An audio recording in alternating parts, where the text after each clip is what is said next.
Bear down, Breeze Nation. What is good? It's your boy Pat the Designer back at it again for another episode of the Daily Show. Appreciate you guys for tuning in and rocking with us as always. I see some people in the chat already. The Shy in the building, Brightest in the building, Cachet in the chat, Dan in the chat. What's going on? Deja in the chat. What's going on, man? Hit that like button. Subscribe to the page. We do talk Chicago sports daily on this channel. It's the only channel talking Chicago sports, how Chicago talk. So make sure that you get in tune with us, man. Got a lot to get to today on today's show. Going to do a little bit of weekend review, break down what we saw in that mug. Melvin, what's happening with you, my guy? Also, going to be talking about the Bears looking a lot better than a lot of people thought they were going to early on in training camp and how that could affect us moving into the season. We'll break down a little recap that we got from David Kaplan about how the Bears may feel about Tevin Jenkins. We got a lot of things to get into like that. And I'm sure at some point we're going to get press conferences here. We're going to play that live on the show and do a live reaction to the press conference as well. So shout out to you guys for pulling up and showing love as always. Oh, yeah, first day in pads. So you got to have that. We definitely got to hear from that. Want to tell you guys about a lot of stuff that's going on with the channel as well. There's a lot of different things that are coming into play because YouTube is making some pivots. So the Breeze has to make some pivots. Not going to stop you guys from getting any of your Chicago sports content. It's actually going to add to a more niche way for you to get some of your Chicago sports content. So stick around till a little bit later in the show to where we break that down. I do want to start this show off. I know this is a football based episode, but you absolutely have to start the daily show off because we talk everything. Talking about the man, the myth, the legend, and legends never die. But the passing of Bill Russell over the weekend is huge to me. Bill Russell is somebody who's such a part of NBA, such a part of African American culture, so much a part of everything that we've seen when you talk about development and advancement in sports over most of our entire lifetimes. You can't say enough about what Bill Russell did for not only the game of basketball, but for African Americans coming into the sport as well. How he revolutionized the big man position, how great a winner he was through so much adversity. I think that's what you really have to look at, right? We talk about Michael Jordan winning. We talk about Magic Johnson winning. We talk about all those guys winning at a high clip.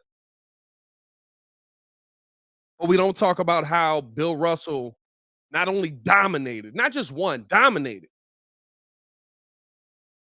but he did it through countless different acts of racism, countless racial slurs being thrown his way, countless numbers of threats, all that stuff, and continued to dominate and continued to win. I know here on the Windy City Breeze, we always talk about Michael Jordan as the GOAT.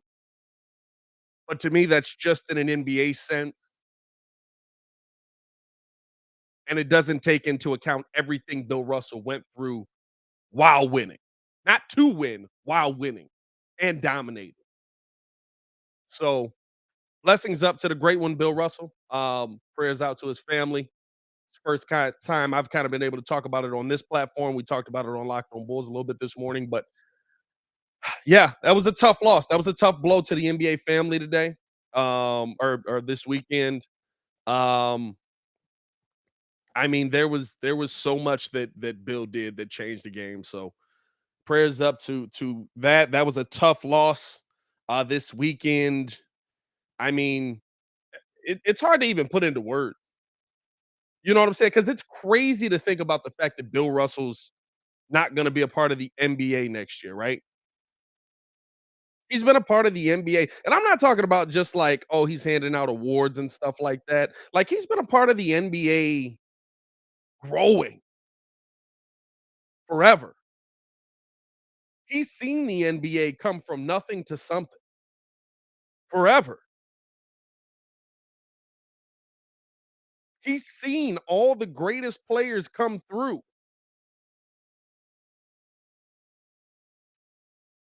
And so that was a tough blow. That was a tough blow. Um, Another blow for Star Trek fans, Nichelle Nichols passed away. That was a tough one as well. It was a tough weekend altogether, man. So prayers up to all the family. She was amazing on Star Trek. Um, it's crazy, but it shows continuation. It shows it doesn't stop there. You know what I'm saying? We keep moving forward. We keep going strong. We adapt. We continue to live. We continue to evolve. That's what it's all about. Let's get into some football talk, though, man. Tough weekend, and keeping an eye out this entire time. Whenever they go to their press conferences, I'm going to break in with that for the Bears. I know that's a tough transition, but whenever they break in with their press conferences, I'm going to transition over to that. But starting things off, man, talking about the Chicago Bears here. This team is hearing things from people that are supposed to know that are good signs.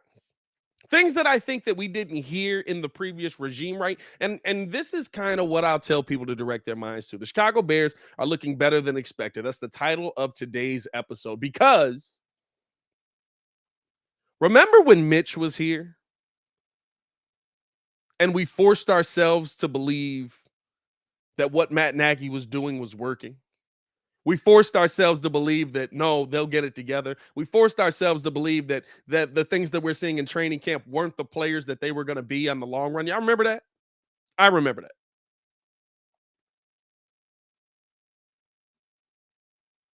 Because when I listened to how they're talking about Justin Fields, how they're talking about Bayless Jones, how they're talking about David Montgomery, how they're talking about Kyler Gordon, Jaquan Brisker, we're not hearing the same things anymore. We're not hearing, oh, there were a lot of mistakes here. These guys are they look the same as always. I have no new news. No, we're hearing new updates every day. It is weird not to have JD doing the updates. I will say that. It's so weird. But we're hearing new updates every day. Positive updates. Updates that are saying, no, this guy's doing well. This guy's playing well. This guy's getting the job done.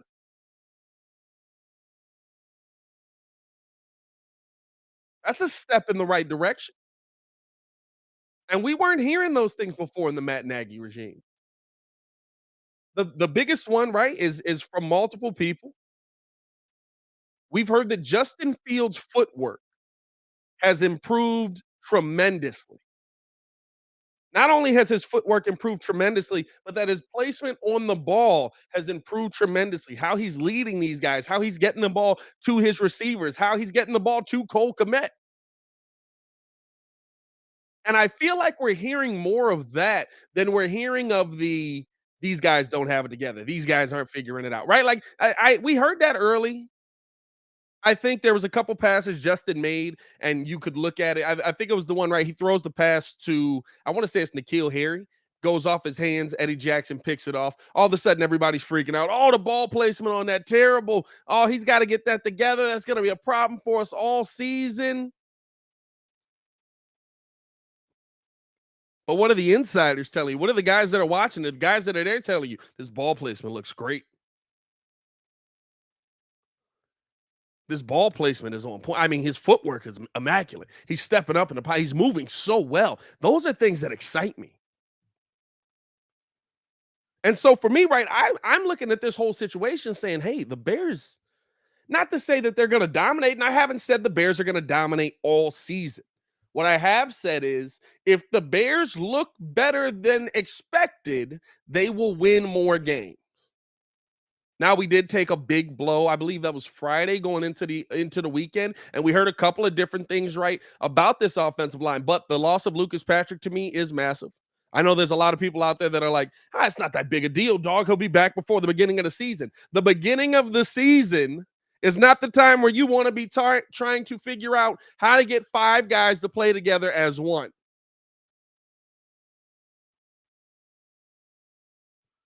That's not when you want to see five guys trying to figure out how to get how to move as one, how to get this rolling pot. Like there's going to be a lot of movement in this offense for Justin Fields. Now I think there's going to be more run than pass, but there's still going to be quite a bit of movement in this offense for Justin Fields. That's not the time where I want to see guys figuring out how to play as one. You know what I'm saying? So I'm looking at this now as a okay, that's a big blow. We also heard Tevin Jenkins having some maturity issues. I understand David Kaplan is the one that reported that. I know it's easy to pick on him because his name is Cap and this is Chicago, right? Like I thought about that. I was like, dog, that's gotta be tough, right? Like you're breaking news, and even if you're right, mugs are gonna call Cap just because of your name. But I mean, you gotta look at it, right? Like you're talking about right now two offensive linemen that you thought were going to be major pieces of this team, both dealing with injury, and one of them not only dealing with injury, but quickly falling out of favor with the Chicago Bears offensive staff.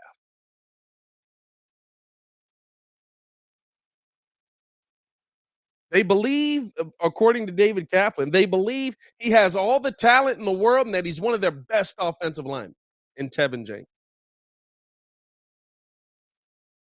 But he's just not there yet here. And who's that on, right? Like it's of course on Tevin. Like it falls on him to grow up and mature. And if these are the issues that are happening, right? We don't know. Like we'll hear this, and then by the end of the season, he'll be playing, and it'll be like maturity issues, huh? But who's that really on? Do the Bears got to get something in there? Are they doing enough to get him to understand the moment? Are they like that? That's a question that I have for real. It's not a of course it's on Tevin to grow up and figure out, hey, bud, like you're not a kid anymore. You're making millions of dollars here, but he's still a kid. At a minimum, you have to fight through the maturity issues and try to figure out how you can put what you believe is the best talent on the field. Oh, we think guys that were able to play never had maturity issues. Come on now. Stefan Adon in the building. Steph, was good, man? 84 in the chat, man. Hit that like button, subscribe to the page. We do talk Chicago sports daily. Excited that the Bears are looking better in training camp. There's still some things to nitpick at, but I think that's the biggest one right there, right? And you're talking about your offensive line because of what we're seeing from Justin. Here's the thing: the guys on the other side of the football still don't want to kill him.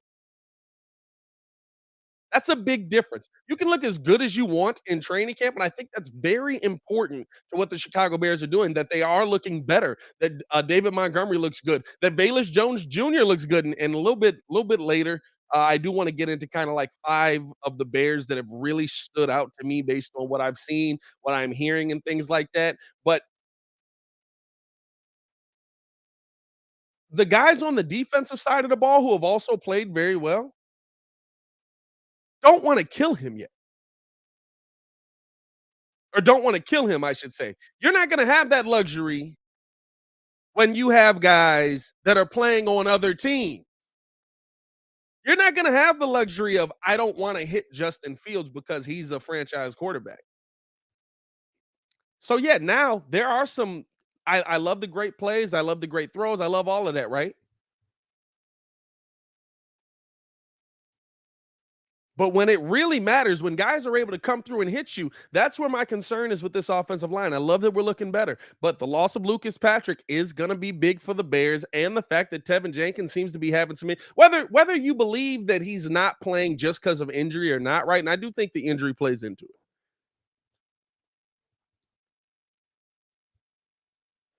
You also have to pay attention to things that were happening around Tevin Jenkins before we got to the point where he was injured, right?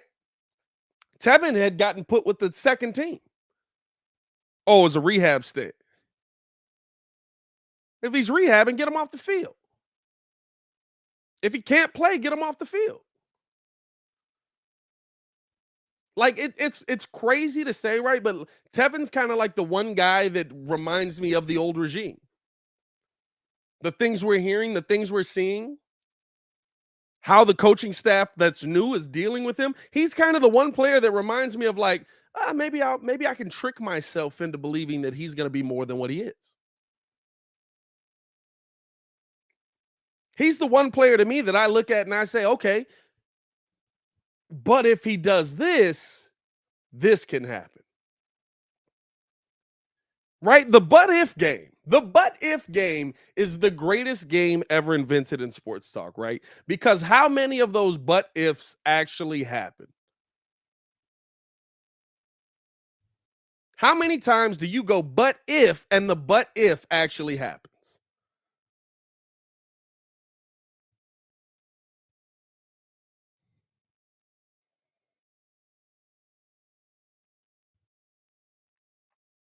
But if Tevin's just able to mature himself up, all of a sudden he'll be this dominant player for the Chicago Bears. Oh, okay. But if I hope it works out. I hope it pans out. I hope that it does end up going the way that we hope it go. But when I'm talking about everything that we want to see this Bears team do, it starts up front. And whether we like it or not, whether it's fair or not, Kevin was a high draft pick that was supposed to come in here and help fix some of those issues. Is that the case?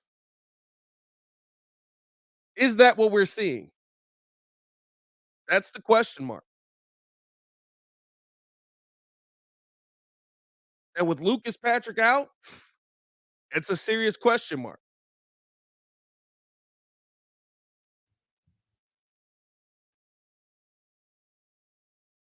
Now, here's a question for you guys, right? Who stood out the most to you in training camp?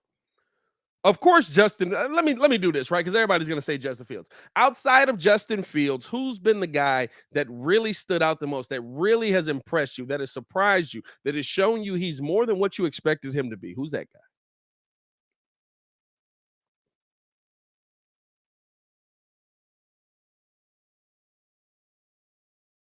For me, I'm looking at Valus Jones. I'm looking right at you, bud. I'm looking right at Valus Jones.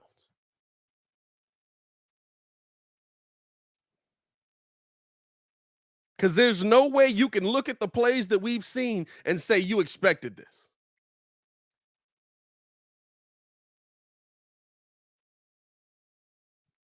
I'm not even talking about just like what he can do on the field and stuff like that.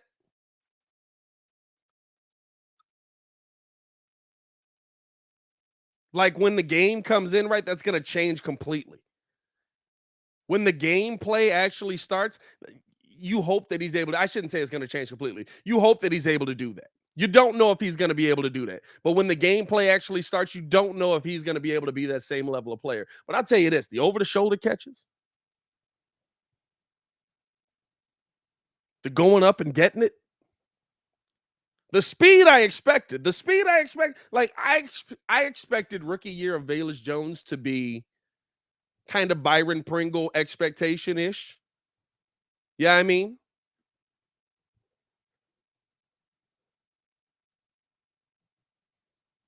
like that dude that you say, all right, run really fast, we'll get the ball to you. Yeah, I mean, run, go quickly, and we'll get the ball to you. That's what I expected out of Valus Jones this year. I'm seeing him do stuff that I wasn't expecting to happen. I'm seeing him make plays I wasn't expecting to be made by Valus Jones. He's going up there and getting it. He's coming down with it. He's fighting through. And I'll tell you this: the toughness of Valus Jones is something to be commended based on what I'm seeing earlier. He's not just going up there and just like, oh, I'm getting this clean. Like they fighting with him. Valus has really impressed me early on in this thing.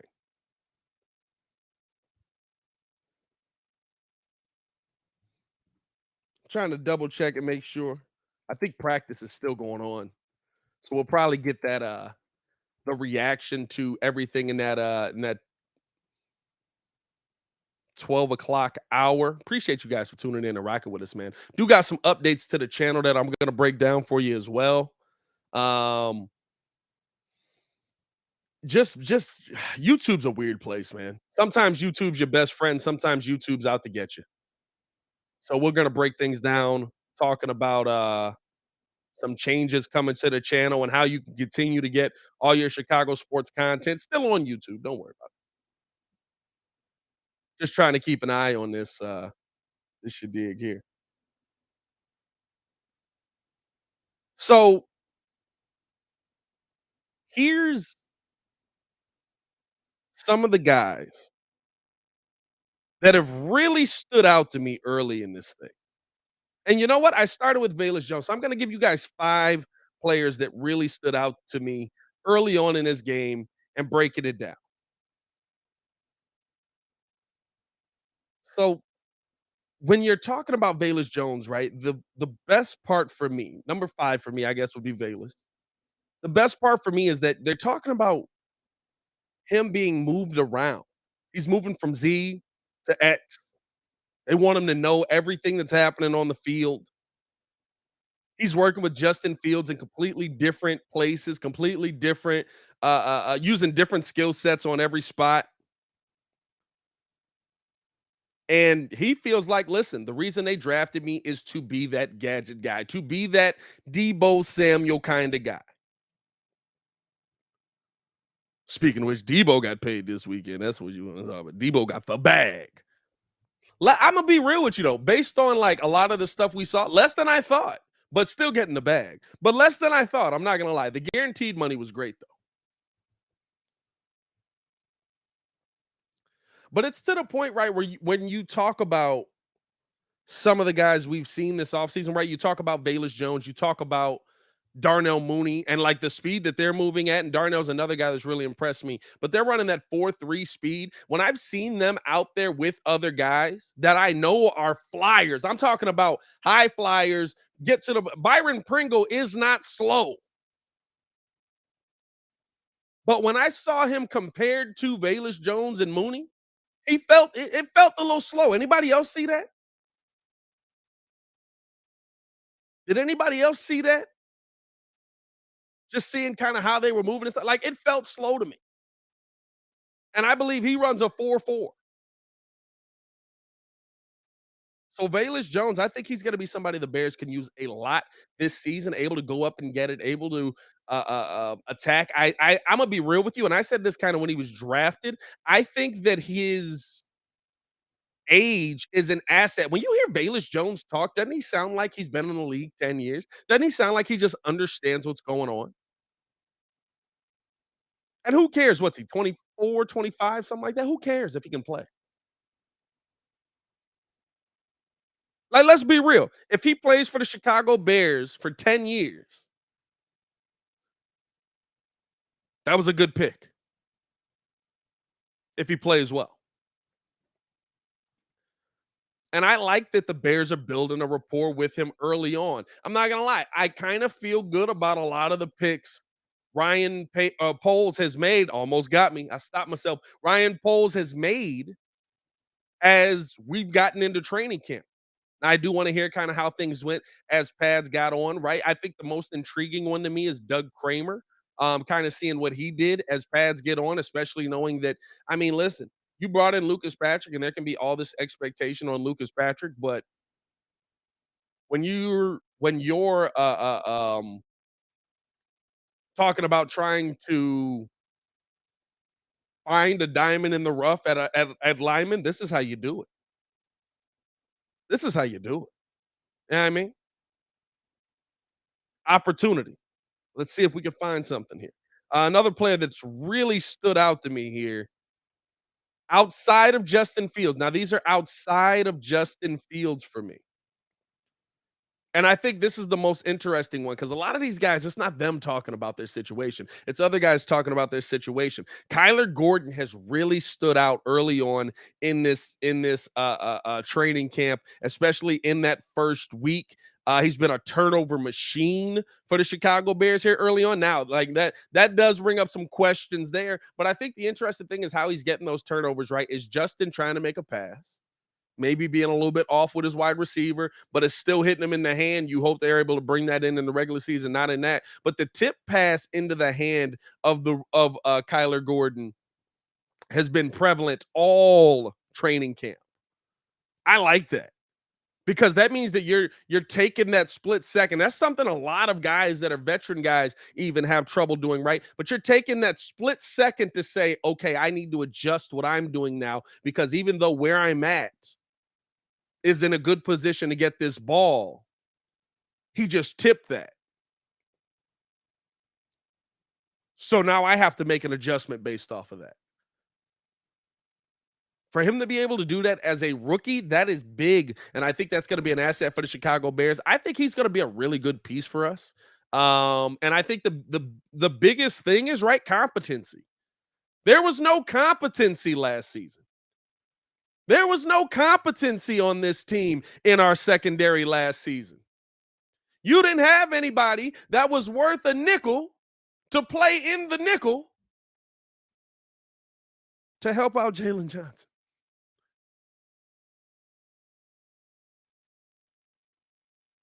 The guy that you also think is really good.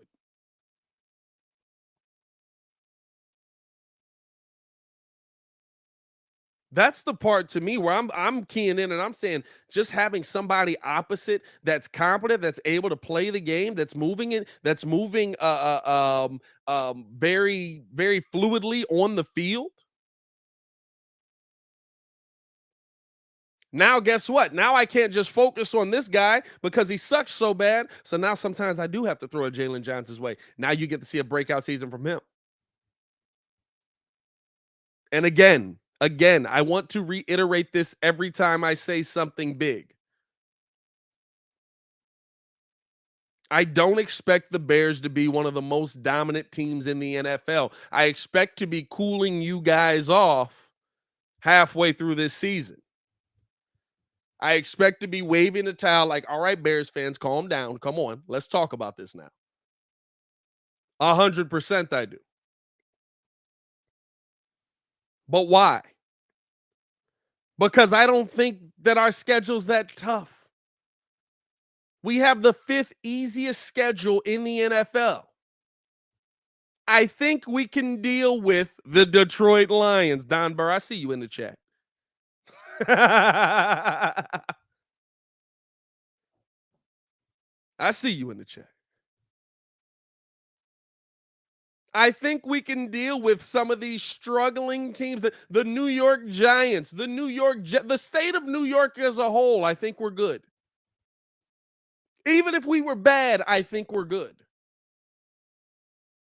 But again, it's about understanding what the playbook is. So these pieces, I'm excited because not that I think this Bears team is going to blow everybody out the water and go 14-3.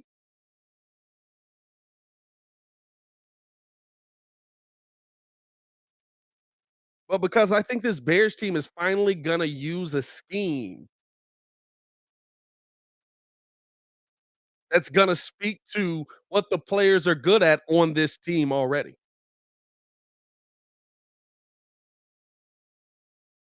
That's hilarious, Steve. Oh, that's a good joke right there. Steve in the chat said, Don, Detroit is a lawsuit away from being an AFL team. That was funny. I give you that one. I give you that one. Yeah. Don Corleone in the chat. Giants, Jets, Lions, Texans, Falcons, and Jaguars. We worried about that? We concerned?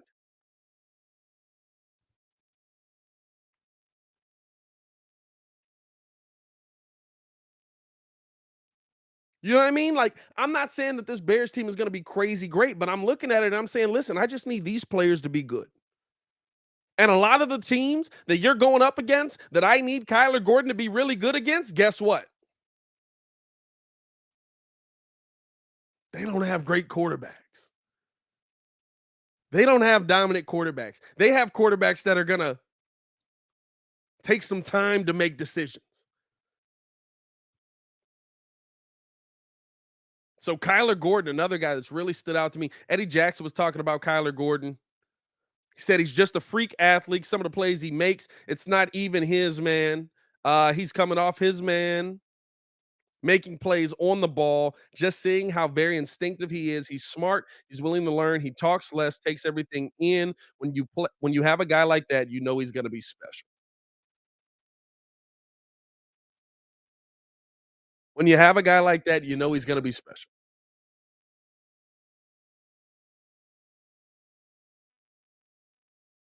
That's the kind of thing you want to see in your secondary. Instinctive. Now, here's the thing, right? Do you have the ability to gamble? That's a huge question.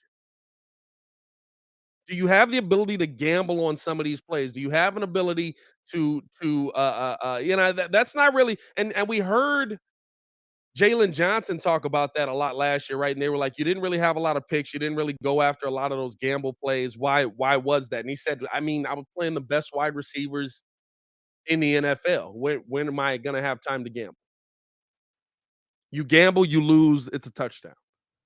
So I love the instinctive part of it, right? I love that. But I do want to see kind of how he's going to be able to uh, uh um what's the word I'm looking for? How he's going to be able to essentially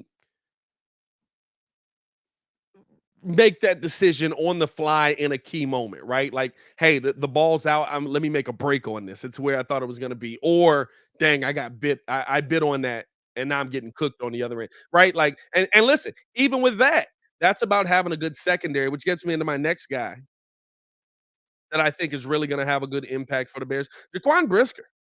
I don't know if y'all have heard or seen anything about how Jaquan Brisker's been playing, but he's been balling.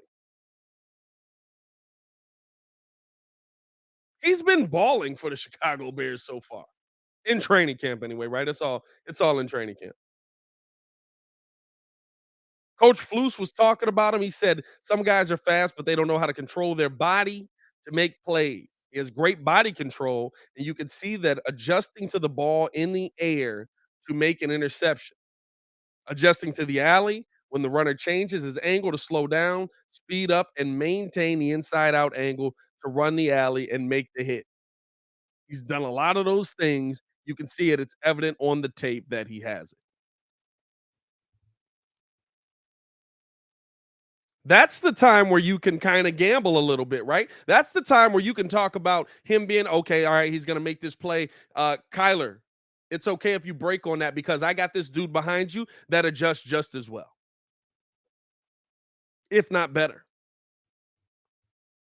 Now, right, this is training camp.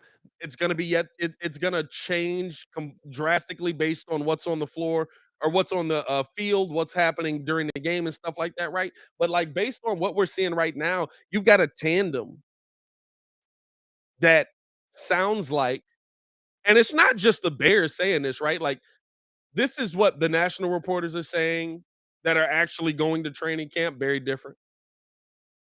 This is what a lot of these guys are talking about, that there's some nice pieces out there. There's some pieces that are moving quicker than we thought they were going to move. There's some pieces that are developing quicker than we thought they were going to develop. That's big. That's big.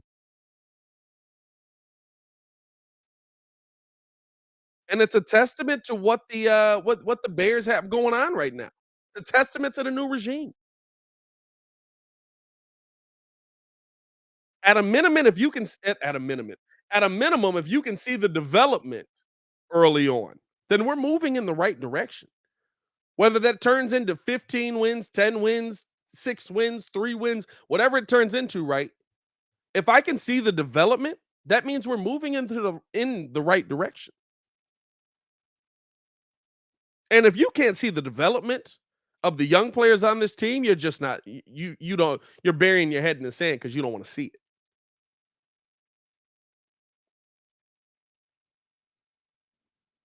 If you're not looking at the development of what we're seeing on this team, you're burying your head in the sand because you don't want to see that these guys are moving and that they look better.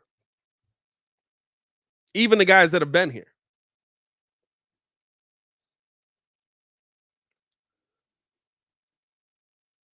Another guy that I think's really having a good training camp so far. And this is wild to say, right? Like, it's not, again, like I talked about it. We used to like convince ourselves. We used to convince ourselves. Oh man, like if we just maybe, but if he does this, he can be so good. But if this happens, he can be so good. He'll be a great player. But if we make this, we're not having to do that this training camp. That's a different feel.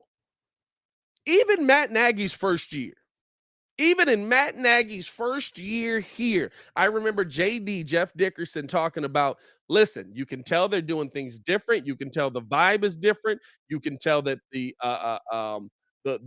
feeling around the building is different, but X, Y, and Z are still problems. Throughout the season, Mitchell Trubisky threw a pick here in practice. He threw this. He did this. He did made this play. This he had a really nice ball here, but then the next play down, he did it right. Like we saw that the entire time Matt Nagy was here. We're not hearing that as much. Yeah, there's some mistakes there. There's going to be mistakes in the real game. We're hearing that Justin Fields. Hey, listen, he threw a pick here. You know, Bayless Jones had the ball tipped off his hands. He's going the other way. He threw that pick.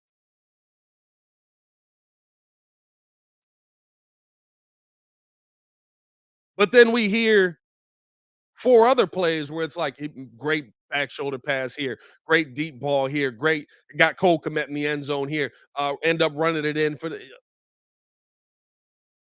so I like what I'm hearing about a number of guys. Another guy that really stood out that I feel is having a very impressive training camp, at least in that first week, right? Darnell Mooney.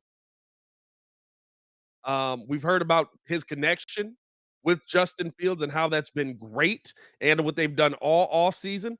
It showed evident in that first week of practice. It was big. He's been making impressive catches. He's been able to go up and get it. He's been able to some of the one-on-ones on Wednesday. When was the one-on-ones? Thursday, I think. Um, he hauled in a tough pass over the middle.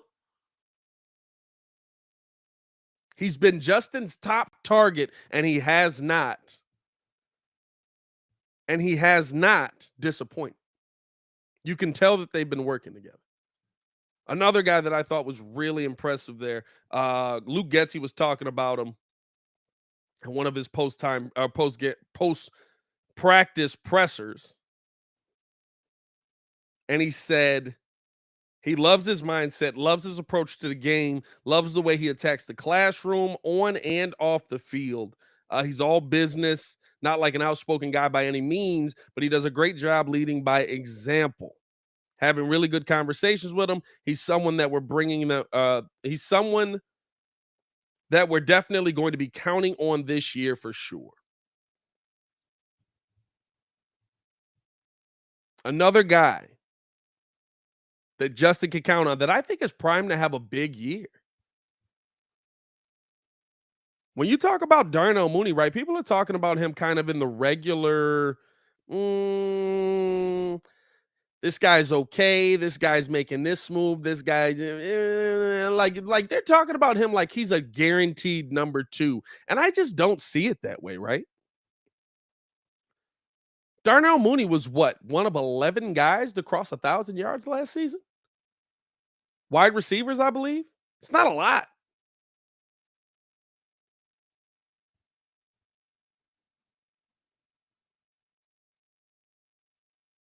and he did that with 3 different systems. He did that with 3 different guys throwing him the football all season.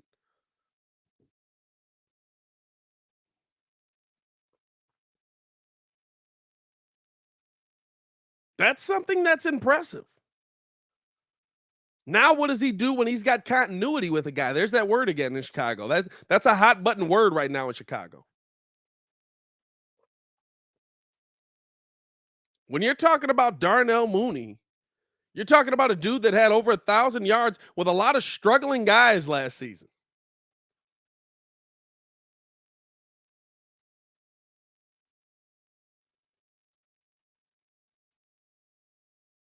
He was the only option. Nah, he actually wasn't. He was just the only one that was bringing the ball in.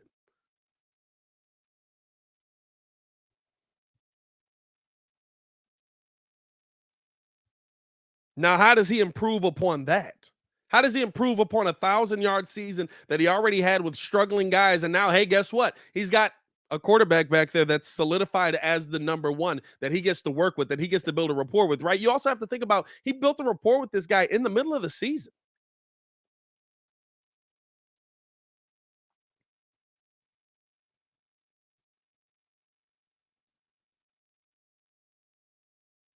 I expect big things from Mooney. I think Mooney's going to put his name on the map this year. And I think opposite of guys like Velus Jones, guys like, and hopefully N'Keal Harry does pan out. I think he's made some really nice plays. I will say this, right? Like we all saw that like tip that it goes off his hands and gets intercepted.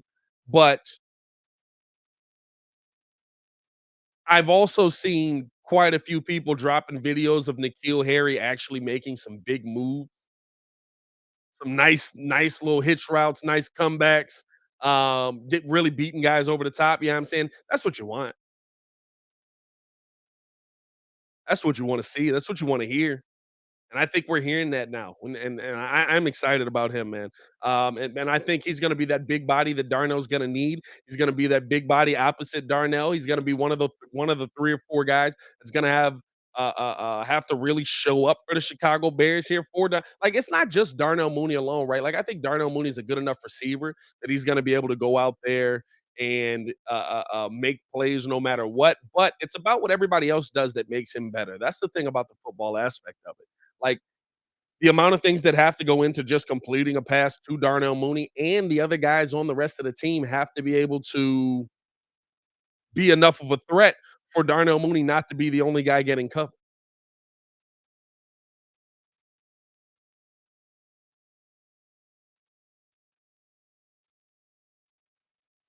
Yeah, I mean, so like there's gonna be a lot that plays into this season, but I'm really excited about what Darnell Mooney can bring to this team. Really excited. And I think he's the fact that he stood out in training camp just shows a testament to his work so far. Here's another guy, right? Haven't heard as much about him. And by the way, appreciate you guys for tuning in and rocking with us, man. We got 140 in the building. Hit that like button if you haven't done so yet, man. Appreciate you guys for showing so much love. We'll be live from 11 to 1. We're live from 11 to 1 every day, Monday through Friday. Make sure you guys follow us. I shouldn't say live, right? So it's a little bit different this week because we're live today because everybody else is out of town and Ringo's sick. So y'all send some prayers out to Ringo, man. Send him some tweets. Ringo dealing with a little bit of COVID, and it's really affecting him really tough. So send some love his way, man, on Twitter and stuff like that. I think I seen him in the chat as well. So shout out to Ringo, man. But yeah, your boy might be solo, I believe tomorrow and Wednesday, maybe. So I'll probably be live tomorrow and Wednesday, one way or the other. But normally we do a pre-recorded show and then we drop it from 11 to 1 Monday through Friday. Cache been on us. She's in the chat. She been on us talking about, hey man, y'all ain't dropped the show. What's going on? We got to make some pivots here. So we're definitely going to talk about that. But let me get this fifth guy out here, and then I'll kind of talk about some of the changes that are going to come to the channel, and then we'll get into hopefully by then, right? The Bears will be at the podium, but if not, um, we'll have some more Bears talk coming you guys' way as well. Another guy that's been really nice, and we haven't heard a ton about him, but the plays that we've seen out of him, the video I've seen from him, has really shown that he's definitely improved at a minimum, holding on to the ball. Is Cole Kmet to me. Um, I'm hoping he's in for a big year. I'll say this, right? Like when you're talking about a guy that is going to be needed for Justin Fields to get the job done, especially with a run heavy style defense or offense, I should say, Cole Kmet's gonna be big. He's gonna be your dump down guy. He's gonna be your guy over the middle. He needs to finally be that big body that's coming across the end zone and able to bring the ball down. But we've seen Cole Kmet go up, make some tough catches here. They're already talking about him. Luke Getzey was talking about him, said he could do a lot of different things. The thing I like about football players more than anything is the guys that can do a lot of different things and it makes them more valuable to the offense and more dangerous to the defense. Cole is one of those guys and has that flexibility. Here's the thing that I like about Cole, right? Cole can get out and block, and I think he's talking about when they talked about Cole, or when Cole was talking about kind of how he could be used and stuff like that, he says he's feeling more comfortable. He likes this regime. He likes this staff. He likes the guys that he's working with and everything that he's been able to learn from these guys, right? And that it just feels like it's more of an offense that's catered to his game. We've heard a couple of guys say this, by the way. It feels like it's an offense that's more catered to his game. So now how does he improve upon that? He's going to be so big, man, and just being able to be that big body that can go up and get it. I don't need to see a ton of deep passes to Cole Kmet. I just need to see that end zone guy. You were with Jimmy Graham for 2 years.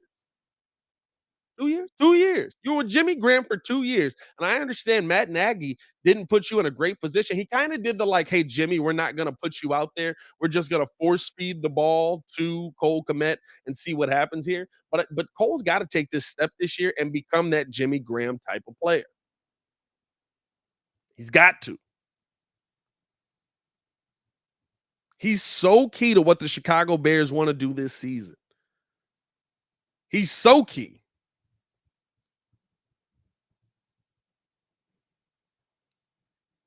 That if the Bears are going to take a step offensively, you have to be talking about Cole Kmet being involved in that offense in some way, fashion, or form every single night. Now, that could be just being an extra guy out there blocking. And we saw Cole with some weak blocks last season. Those are things you can't do. Those are things that you cannot do. You cannot whiff on blocks. We saw Cole a couple of times last season, right? Not playing the play to the finish, not throwing a good block, and then all of a sudden Justin Fields is laying on his back.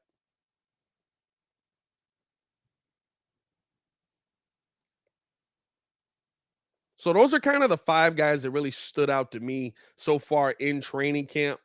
Um, and just hoping for continued success from them, man. Honestly, hoping from that for that continued success, because when you're talking about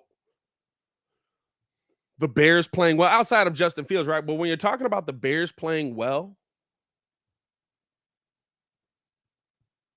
those guys probably hold the biggest key to it. Maybe outside of like Valus, I guess you couldn't say, because like I could see the Bears style of offense doing different things. But at a minimum on the defensive end, and it sucks, right? That your team is to a point, that our team is to a point where we have to rely on rookies to be that level of player. But you're talking about a football team that you need Kyler Gordon and Jaquan Brisker to be good for you to have a chance at being pretty good this year. For you to have a chance at being mediocre this year.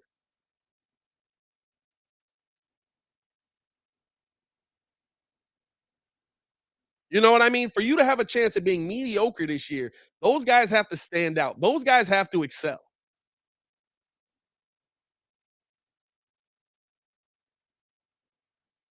Your defense has to take a step here. And I think here's going to be the tough part, Bears fans. And I said this coming into the season. I will not get fooled by another good year one.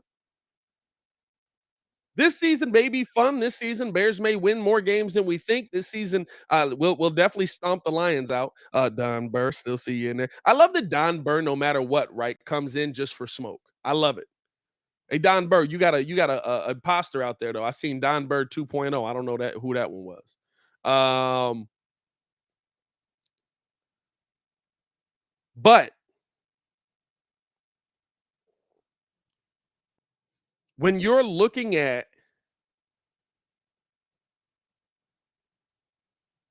how this Bears team is going to come together, year one is nice. But if we finish in second place, now what do we do in year two? I saw year one. Saw year one of Matt Nagy. Saw year one of Mark Trestman. I've seen year ones.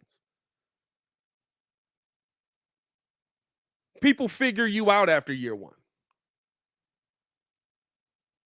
Oh, Don Burr, that's still you? He said, that's me. They banned the other one on that channel. They banned you, Don. Hey, Don said Don has got to be one of the greatest trolls on Twitter or on YouTube, I should say. He's got to be one of the greatest trolls on YouTube. I give you credit, Don. I give you credit. Um, Dang, that's funny though. He said Eminem been in more Super Bowls than the Lions. That's pretty funny. Uh, yeah, I'm not getting fooled by year one anymore. Year one, we're playing a third place schedule. Year one, we're playing a third place schedule. What did we do? Okay, we dominated. In year two, what happens now? We got a first or a second place schedule. You get the crap kicked out of you.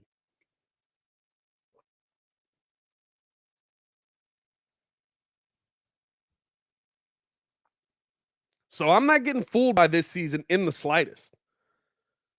I'll enjoy it. I'll have fun with it. I will report on it. I will break it down. I will be there to towel every one of you Bears fans off when the Bears end up winning 6 to 7 games this year. We're moving in the right direction. I agree with you. Calm down. Let's see what we do next year. And if they win 10, I'm gonna have to get the water hose out for some of y'all. Imma have to get the water hose out for some of y'all. That's all I'm saying. Appreciate you guys tuning in and rocking with us, man. Hit that like button, subscribe to the page. Got another hour on this mug, man. Hoping that the Bears do their press conference at noon. Normally they've been doing them at 11, but I guess they got out there a little bit later today. So hope to get a noontime ish press conference on this. And if they do run it, we'll kind of just react to it live and stuff like that. I like to do that when I'm live on the channel. Also, do want to let you guys know about some updates to the channel. We are going to be changing what we do for our short form content. Why? YouTube has made it so, well, YouTube anyway, in general, is a very niche place.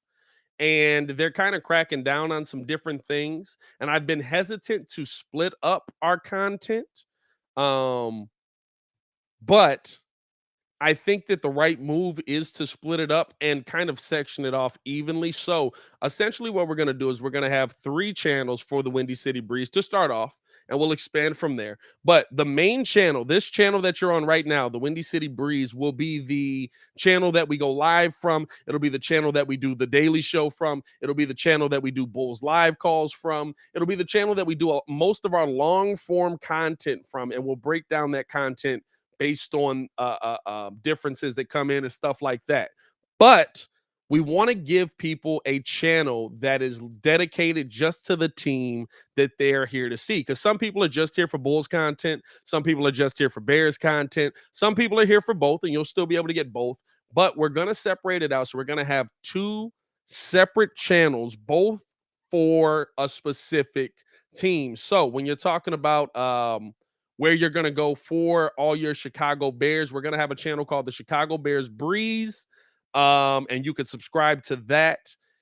And that's going to drop all our short form Bears content. Everything short form Bears, that's going to be over on there. So like the videos where I'm reacting, the videos where I'm doing where we're doing draft breakdown just in short form, when we're doing I've done my top 10 players heading into the 2022 season. We'll continue that over there as well. And just kind of flood you guys with specifically Bears content, because there's some people that just want to see that. We're doing the same thing for the Bulls content. I've got some content. We're getting all that pre-recorded today, or not pre-recorded, I should say. We're getting all that pre-recorded pre-uploaded today. So there'll be a bunch of videos that drop over there today. And we're going to get both of those channels up and running today. The Bears one is pretty much ready to go. So I'll drop a video over there as well. So make sure that you guys subscribe to that. I'll also put it in the community tab, and you'll be able to access everything from there. And we'll get the Bulls one ready to go today as well. We're still going to be dropping Bears content. We're still going to be dropping Bulls content on this channel. but it's going to be more long form content, more of us doing this because this is kind of what YouTube is pushing for us right now. It sucks, right? Because I like having everything in one place where you guys can find everything, but a lot of you guys are saying that you're not getting the notifications, you're not getting the updates, you're not getting the buzz for the video, you're not getting, and so we're going to kind of just move things around. And it's going to be a little bit of a step back, but hopefully it ends up being a step forward by the end of it. I know that you guys will support that. And we're still giving you a ton of content. You're essentially getting 3 times the content now. But appreciate you guys for tuning in and rocking with us as always. Did I have anything else? There was that. I think that's pretty much it on that, on the updates for the channel.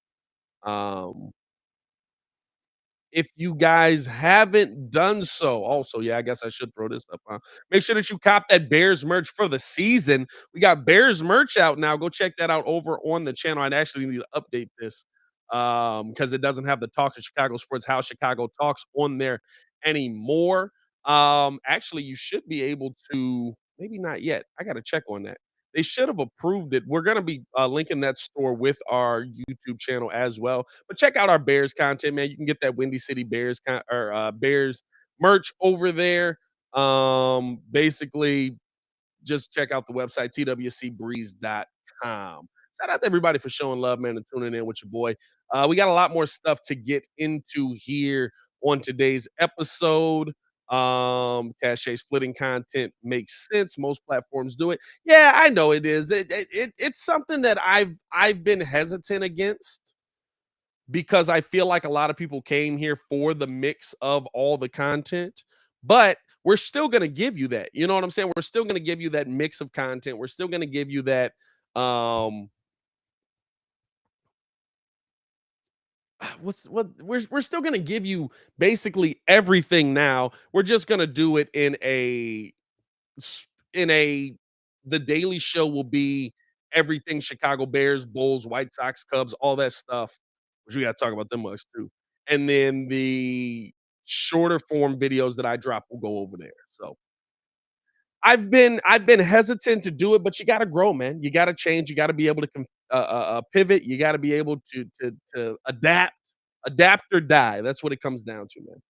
Let's get into more of this Bears content, man. Appreciate you guys for tuning in and showing love. Hit that like button, subscribe to the page. We do talk Chicago sports daily on this channel. And at a minimum, more NFL content, right? First day of pads is today. First day of pads is today. I'm really the thing that I'm looking for most from the Chicago Bears on the first day of pads is how is this team's offensive line gonna look? How is this team's offensive line gonna look with pads on? Everybody has said, "You can't tell what this line's gonna look like until you put the pads on. You can't tell what this line's gonna look like until you see them out there in pads." That's the biggest question now, and especially for the young fella. I think this is a big moment for the young fella in Doug Kramer Jr., right? Because when you're looking at, uh, um, a huge loss in Lucas Patrick, is he going to be the one that steps in there? Or, and I think this will be the week you see it, or is there going to be a pivot back to Cody Whitehair playing that center position until Lucas Patrick comes back? Which is something that you do want to add in. That's a look you probably want to see at some point. I would rather have Cody at his natural position. I hate that we swapped the positions, but at a minimum, Cody's played that spot, and Sam Mustipher is just not very good. You got to look around, make sure Olin Krutz ain't coming when you say Sam Mustipher's not good. You got to make sure you look around. You got to make sure you look around. I love you, Olin. I'm just joking, brother. Don't forget about the Sky. Candace Parker's doing her thing. No, for sure. I'm a the Sky contest. So we're gonna be live calling the Sky in the playoffs on this channel. So you'll be able to get all your Sky content for the playoffs on this channel. Hopefully, we're talking about a back-to-back championship run, ladies. Let's go. But no, I'm so excited to see how this Bears offensive line is gonna shape up because, right, to me, today's the day where we're gonna figure out, are any of these guys real?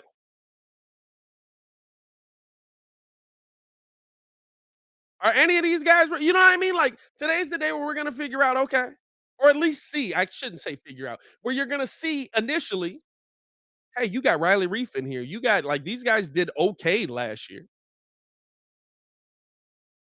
They were pretty good players.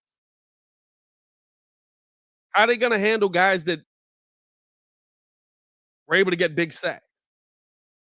That were able to set Bears records?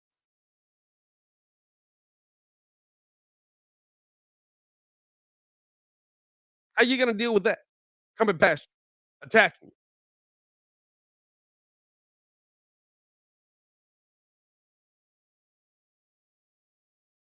especially if you're at that left tackle position. That's still a question mark for us. That's still a question mark for us at that left tackle position. Riley Reeves played a little bit there, but he hasn't played a ton. And when he did play there, it wasn't, oh, wow, this guy's really got it. Michael Schofield's going to be an interesting one to see as well.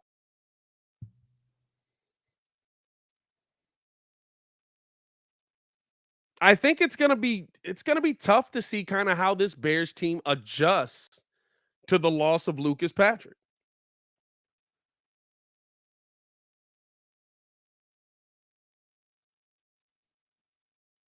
John Moore, welcome to the Breeze Super Fans, man. Appreciate you for joining up. It's gonna be interesting to see kind of what the addition.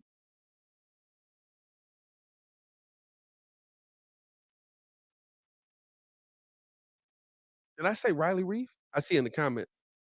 Where they put pads on tomorrow, not today. Well, everybody that's a Bears insider said they putting pads on today. So today's the day they putting pads on. I'm gonna believe them over you, my guy. Did I say Riley Reef? I definitely meant Michael Schofield.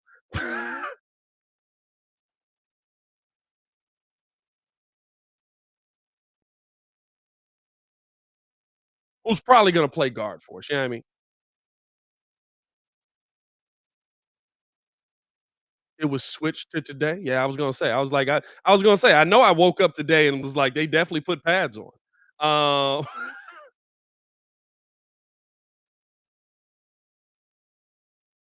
but here's the biggest thing, right, that I'm really looking for out of this offensive line. How do they move? How do they move? What was the stat that popped up for Justin Fields last year? What was the stat that impressed us after the season that we saw Matt Nagy not run enough? What was that stat?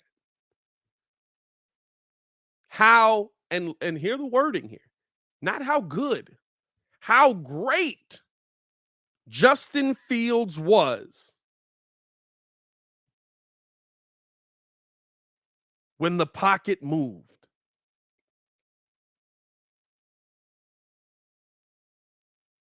How great Justin Fields was when the pocket moved. And we got the Bears live press conference here. Let me see if anybody's talking yet.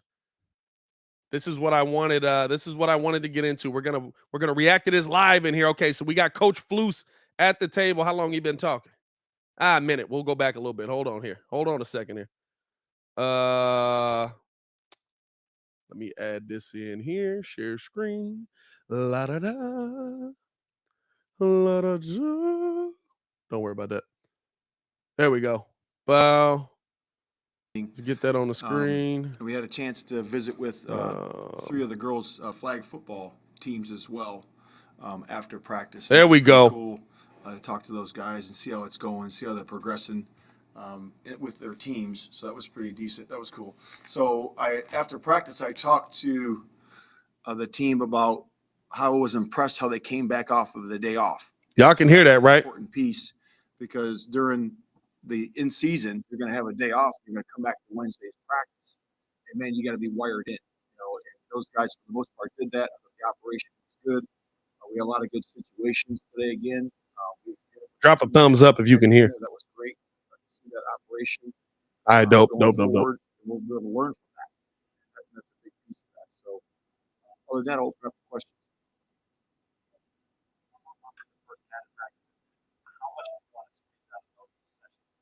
Yeah, so tomorrow's first pads.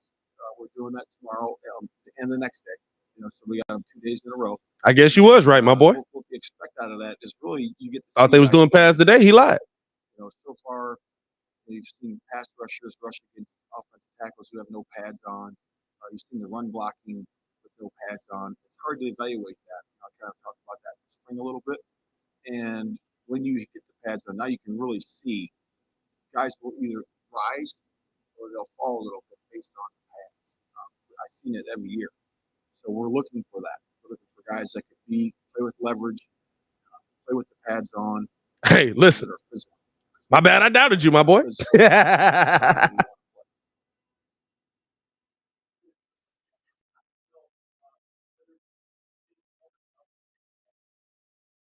Well, I would just say that, yeah, you try to do your very best to see when the plays are being made, because it's hard to call sacks. It's hard to call, where he would evade the rush, or guys making plays on in that situation. So it is difficult at times, but you can see it. You can see when guys are executing at a high level.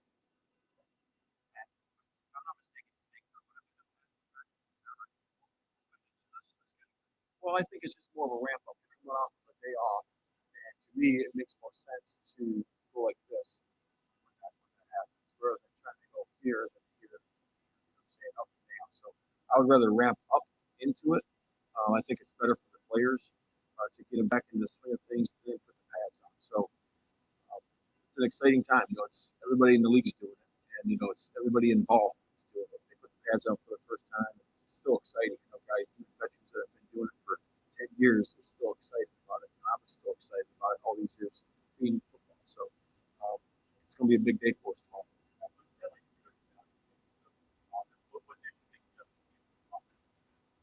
I thought it was good. There was a lot of good plays, good shots down the field.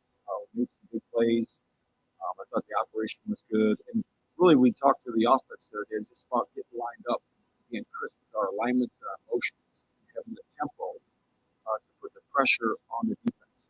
When you line up in a quick manner, in motion, with a crisp manner, and then snap the ball, you're not giving them time to line up and adjust and make the calls on defense. So I think that they're doing a good job with that. That's a work in progress. That's something we're trying to focus on here in this stack of practices today and these next two practices.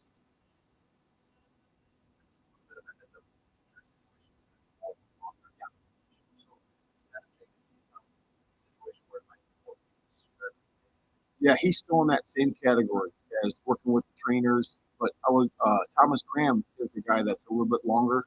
It's going to take a little bit longer now. We got the news this morning that's going to be a little bit longer for him. So he's dealing with the soft tissue. He's dealing with the hamstring. So we thought it was less. They're saying it's not progressing the way it is, so it's going to be a little bit longer. I won't give you a timetable on it, but we'll be back.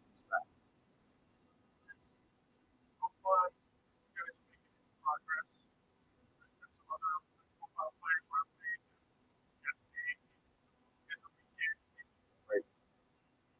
Yeah, I'm not in the middle of that, so I really can't say that there's progress, not progress. That's Ryan and him working together. So I don't really have an update on my part. I just know that he's being a professional. He's in the meetings, and he's doing a good job with helping the younger players. And he's still on PUP. So.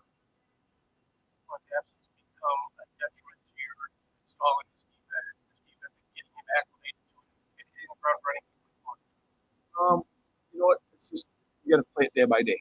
You got to play it day by day, and I think that it's going to be what it is. So when he gets off the UP and he's working with Ryan and gets that done, we'll see what happens, and it's day by day. And when it happens, we'll make our adjustment, plug and play. The big thing is for him to stay in while he's on PUP is to do a good job of staying it mentally, which he's doing, and to really get the mental reps. When we're doing the walkthroughs, he's standing behind and getting the mental reps.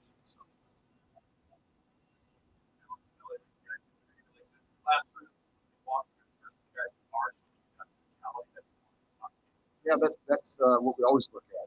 It's called functional intelligence. Can you have the intelligence in the classroom? That's great. Can you draw it up on paper? That's really good. Can you function in the walkthrough? That's good. Slower pace. And when everything moves, can you have that functional intelligence to play the game? And that's a very important piece to some guys will excel in that. Some guys are quick-minded and they want to have the more, and they love that part of it. And that's what we're looking for. We got to have quick-minded guys that can make the calls and think on the feet.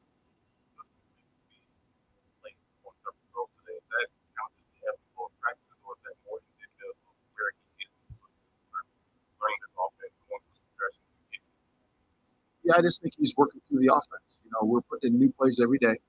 We're changing up the scheme every day, so we're still adding plays, as we go. And he's learning the scheme. He's learning his footwork within that play. And when he has his footwork right, ball's good, looks great. That's what he's continuing to do. Talking about that footwork again.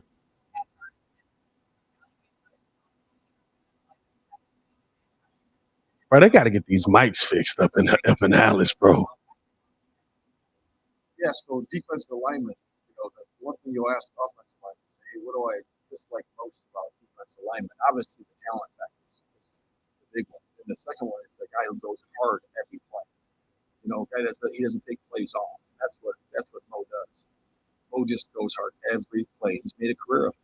And that's what we want all our guys to do. Then you add the talent piece in there, with which Mo has, and then you also add the going hard. It's hard to defend that every single play.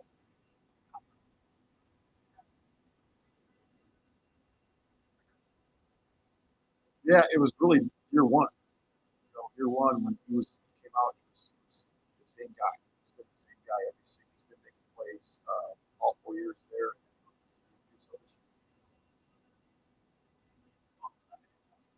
He was in a limited capacity. Yeah, he did. Yeah. So he was in that ramp up. So we just started to keep adding reps. He's going through individual, keep adding reps.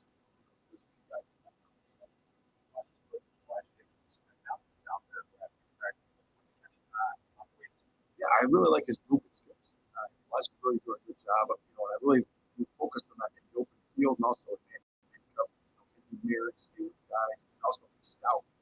Because it's a physical game when you're playing man to man, and he can do that. Can he anchor and stay attached to the tight ends, right, backs, or he's covering? But I just want to make sure it wasn't me.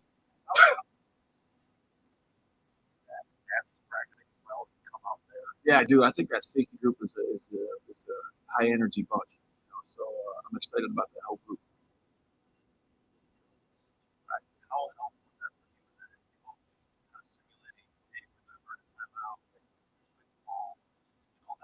Oh, it's great for everyone. It's great for Alan, Luke, myself, the game management side of it. It's really good. And we're going to have the officials in here coming up, so that's going to be really good piece to it too. They're going to do it. We got to work with them to manage the game and communicate with them as well. So you can't do enough of that. We're going to do a lot of that. We're going to do a lot of those types of drills, and also a lot of just play it. Call it. I think that's really good for the coordinators, where that's not scripted, and it's good for the players. Got to rip. The coordinator rips the call. Everybody's got to get lined up and execute the play, and we're going to do a lot of those periods as well. Not a lot of teams play a full-time fullback. Sometimes they just put a tight end there. What do you like about having a little one? What does that say about maybe the identity that you guys want to have? Is it fair to say they might be related? Yeah, I think it is. I think when you can have a fullback or a tight end that can play that position, that was always one of my questions. Early in the week, defending guys. Can he play the fullback spot? Does he play the fullback spot? Because it creates more gaps in the running game when you have that lead back in there, and you certainly have to be mindful of that defensively.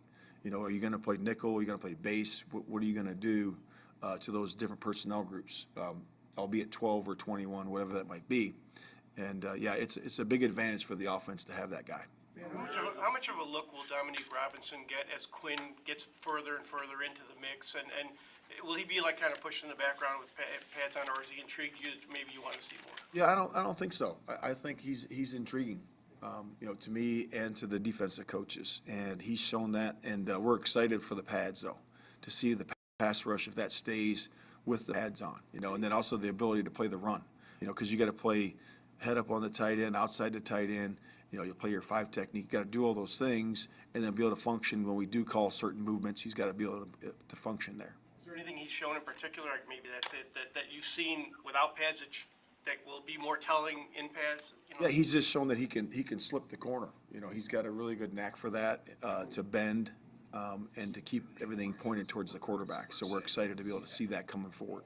As you evaluate Kyler Gordon inside of the nickel versus outside, how do you weigh the options of if he's, for example, the nickel, who plays the outside, and how's that balance in terms of Kyler's development at either spot versus what you want for this season? Yeah, I think that's a balance. It's a balance. It starts with mentally, can he handle both, doing those things, inside, outside, and then also, the technique and fundamentals, the physical side of it, can he handle it? And he's doing a good job so far. He's really good with his assignments. He's getting better with his techniques. There's a lot of techniques inside there, that you play with inside that you don't play outside.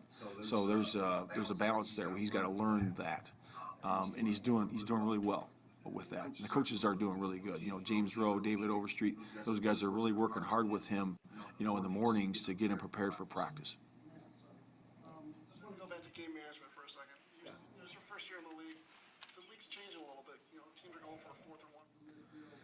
Field goals on 4th and 2 early in games. Are you a risk taker? Do you see yourself? I'm going for every 4th down. We're never going to punt. We're just going. He said, "I'm No, going for I any think 4th that down." It depends where you are in the field, right? It depends on who you're playing. It depends on how confident you feel with your group, getting those yards, whatever that yards are, 1, 2 inches, whatever it is. And you go with your gut. You use your analytics to tell you what's right, what you think is right, and then I think you go with your gut. I am a risk taker, yes, sir. Yeah. Questions about Kerry Blasting game in terms of his versatility, and how rare is it to have a fullback that can go down the field and make a catch like he did? No, that's great. I mean, to be able to stretch the field with a fullback, so when you get into 21 and you move him around, and he's a viable option in the passing game, deep. So typically those guys will line up there and they'll turn around and stand there. Well, not him. He's got the whole tree available to him. So we're excited about all our backs being able to do that. That creates a lot of pressure for the defense for sure. As you evaluate Kyler Gordon inside versus outside, how much do you have to look at the group as a whole? Hey, he said he going for it all. I ain't mad at it. You have to, no doubt. It's like a puzzle. You're trying to fit it together and put the best guys out there. And does this combination of corners better than this combination? And you also have to look at matchup. So that's a week-to-week thing. So sometimes it might look different week to week, where it's based on a matchup situation we like. And then down and distance, you might like a certain matchup better on 3rd down and 2 minute than you do on 1st and 2nd down. So that's all encompassing. Thanks, Pat. That was Coach Flus, man. Heard some good things from him there. Going to react to some of the stuff that we heard. Appreciate you guys for tuning in and rocking with us, man. Hit that like button, subscribe to the page. We'll be live pretty much throughout the whole press conference, breaking down some of the things that we heard from Coach Flus and a lot of the different guys, man. I like what we're hearing about kind of what they're doing with Kyler Gordon there, right? Like, to me, you want to see this guy moved around, and Jaquan Briscoe. You want to see these guys moved around on that defensive end. He's not going to give us anything on Roquan, right? Like, I think that's the funniest part, right? Like, we keep asking for, hey, are we going to get something on Roquan? What do you got on Roquan? Give me this on Roquan. Like, they're not giving us anything on Roquan Smith. I don't anticipate that they'll be giving us anything soon on Roquan Smith. That's going to be a deal that's just going to either get done or it's going to go into the season. I think that they will get it done. I gave the Bears credit for how they've handled that. They put him on that PUP. That's exactly what he's supposed to be on. We got a little bit of an update kind of from I didn't know Thomas Graham had went out due to injury. So we got a little bit of an update there. And that he's still having some issues there. Thomas Graham was a really, really nice piece for the Chicago Bears last season. Somebody that I thought the Bears were going to be able to get in and use. And then they just kind of never did, right? Like, and then finally at the end of the season, when everybody was down to COVID, they're like, hey, this guy also can play football. I'm not gonna lie to you, Thomas Graham was the main reason why I said the Bears should have fired Sean Desai, because you looked at this dude the entire season while you had Kendall Vildor and the rest of that trash heap that we had to watch last season. And you were just like, oh, yeah, like, no, he's not better than them. But then immediately when he got out there, he was better than them, right? So like I'm intrigued to kind of see what this where how that injury plays out because I think that takes a little bit away from your corner depth. I thought he was a really nice piece. I really want to see what he can do in his second year, and I think he's that perfect piece to be in that backup role behind Jalen Johnson, behind Kyler Gordon, right? Because he's a guy that, right, when you watched him last season, it was kind of like, yeah, he's good, he's okay, he's got this in his game, he can make some plays, but he's not the guy that I want starting in that position, right? I love him in the role that he's gonna be playing here for the Bears, and I'm really excited to see. I hopefully he's back sooner than later because I think he's gonna be really nice. Anything stand out for you guys, in hearing what Coach Flus kinda said there? I'm not gonna lie to you, I caught bits and pieces of it, as we got, is this Pringle? I think Pringle's at the podium here now, so we'll go back to that. as far as kind of your stature within the room compared to where you were in Kansas City? Uh, I'm just a silent leader. I lead by example. I'm not really a vocal leader, but I always wanted to do is I work hard from blocking to finishing downfield.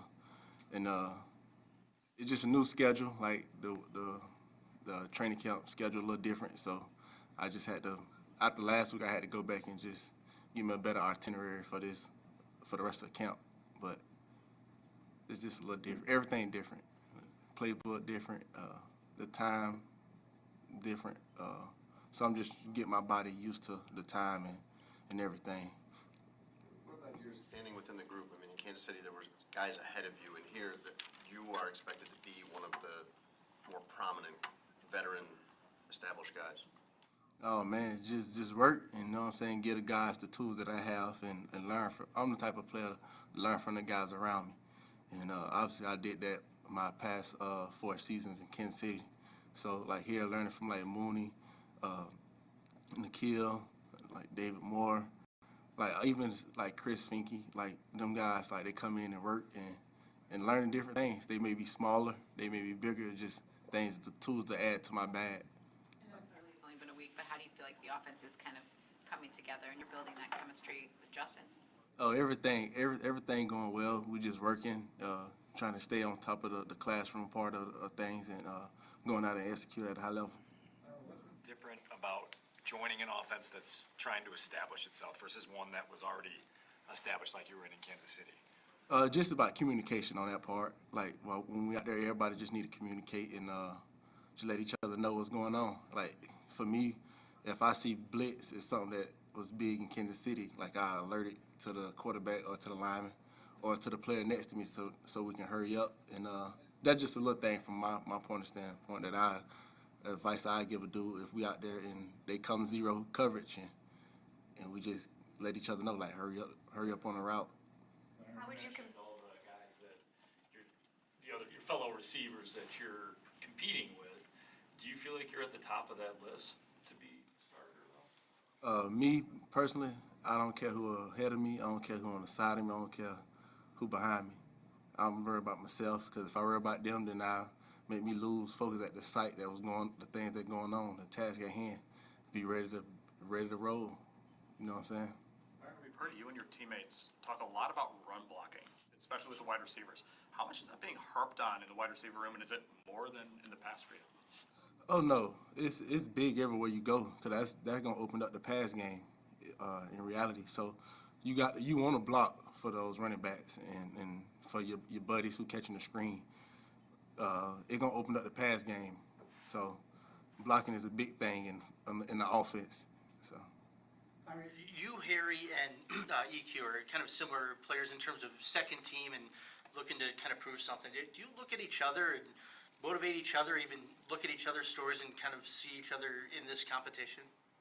Oh man, me personally, I'll never be in competition with nobody, but we help each other, yes, because that's what teammates do. That we want to be great, you know what I'm saying? But far as looking at each other like being in competition, no, because EQ being his offense, he helped us, you know what I'm saying? He let us know what things we could have did better here and there, and vice versa. From me and Nikhil giving him advice as well. How would you compare Justin Fields' style of leadership and communication to Patrick Mahomes?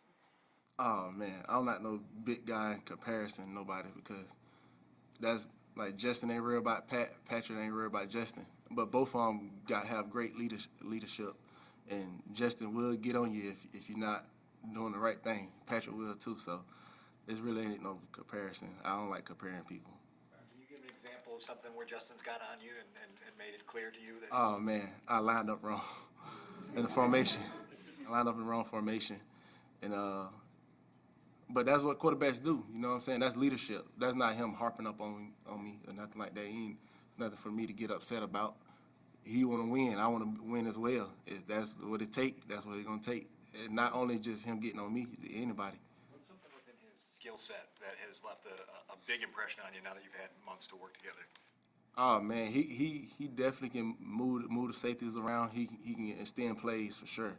I always heard about it, and especially with him coming out of college, being able to keep the play alive. And I just got to get my part down, which side he gonna roll to, cause it's like I don't know, like cat and mouse. He run the opposite way I run, and I'm running a different way. So I just got to get on his page. What do you take away from today's 2-minute drill for the offense? Maybe some of the execution things that maybe you guys can do better tomorrow. Oh man, just when they jump off sides, just be ready to go. A lot of the just communication. 2 minutes is about communication. First off, just being able to communicate throughout the receivers relating. I mean, the quarterback relating to the receivers relating it to the tight ends, and everybody just be on the same page. Because you can go from a pass play to a screen to a run play, and off a switch of a hand.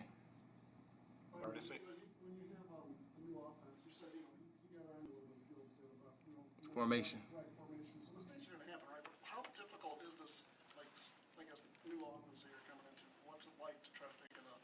Oh no! At first, it was a little difficult, but now it started to all make sense for a lot of guys in the room. It just like the first OTAs week, it was like new for everybody. But again, he a leader. He want to make sure you're doing the right thing, and he trying to go win, not trying to be behind. Try to. What was the most difficult thing to pick up? Bro, we got to get some better mics in this joint, bro. What's the question? Yeah, it just the formation just I don't know. It was just different for me. Marlon, one of your catches today, it seemed pretty apparent that Eddie Jackson would have been able to put a big hit on you. Do you feel those things coming? And does he think to you after that, like I would have lit you up on that? Yeah, he did, but me personally, I already know where he was coming from. He just had to do what he had to do. That's my boy. Oh, he said it was gonna be a pick. And then some of his some people on the defense was talking about I'd have been in the hospital, but hey, I see him. I'm not gonna blink my eyes. I'm gonna keep smiling. So gotta put me this. He got to lay me out because I ain't gonna get out. You tell me if it was gonna be a pick, why wasn't it a pick? Cause I caught it. If it was a pick, he would have picked it. Correct?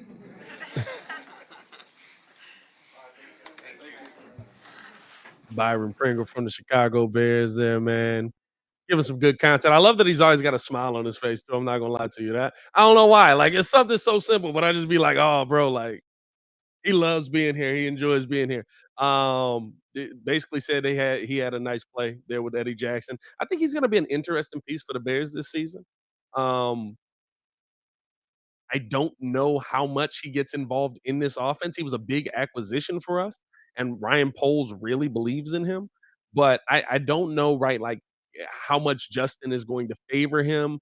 I what I do like is how they've talked, and somebody that I really didn't talk about, right, but that is having a pretty good training camp as well. A name that I thought the Bears bringing him in was a non-factor. Okay, they brought him in. It is what it is, right?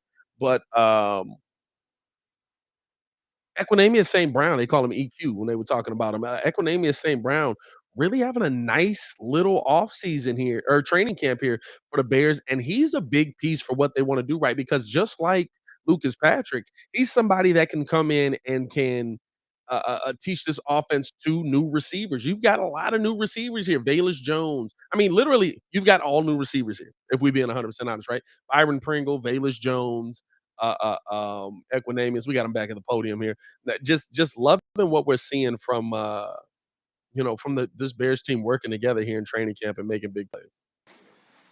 They flying through it today, bro. Like, bro, the other times it was like a 15-minute delay in between people in this How many one. sacks did you have in that 2-minute drill? Couple.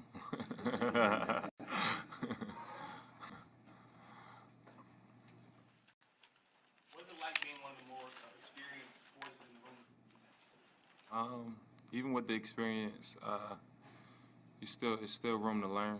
Each year, I approach each year as if it's my first year, and take notes and stuff as if I didn't know the scheme. So, but it feels good. Are you able to kind of help out guys as you see them making mistakes or something with their fits? Yeah, absolutely.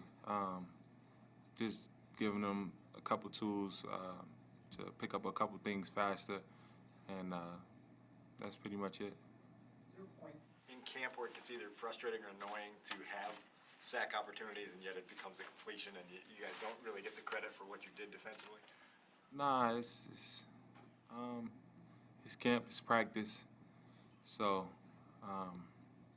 me personally, I don't really keep track of, how many sacks I got in practice. I just keep trying to get them, And when they count, on Sundays. So. What are you most looking forward to in padded practices the next couple of days and being able to do?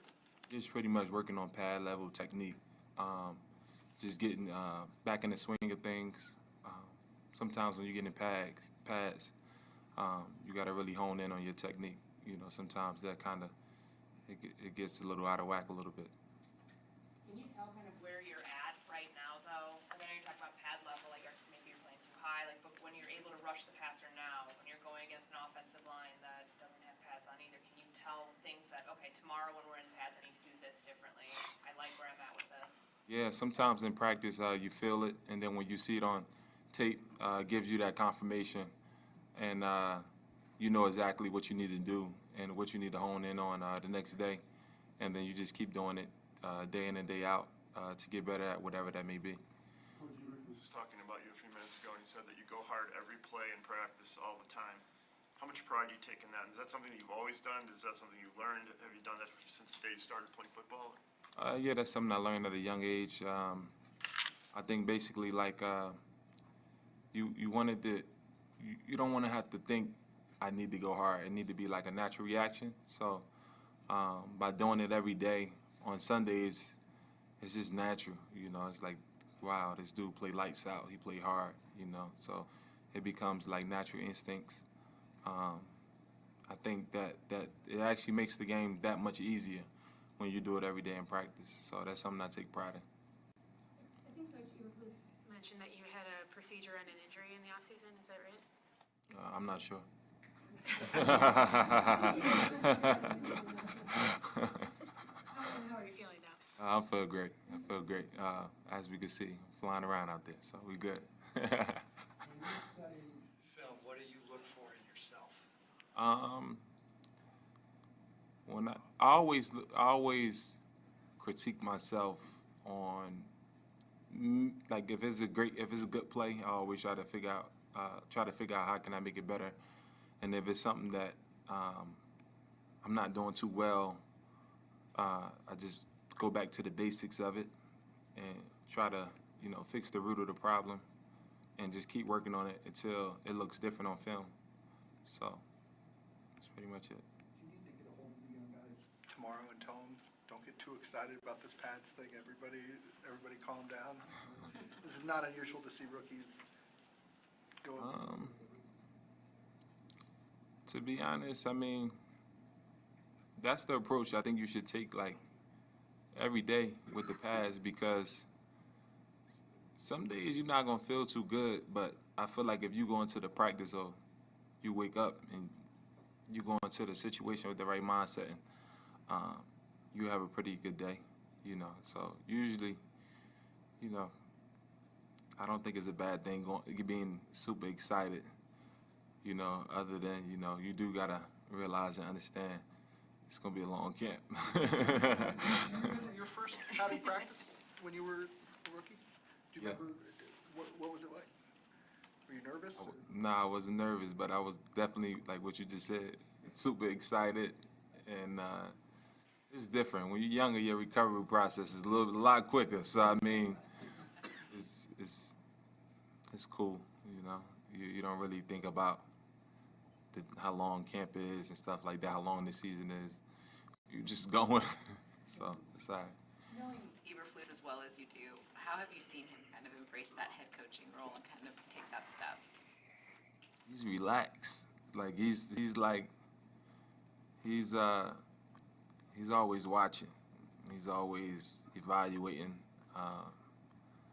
He may be a little bit more intense as a defensive coordinator, actually. So, but it's cool to see. Actually, it's cool to see.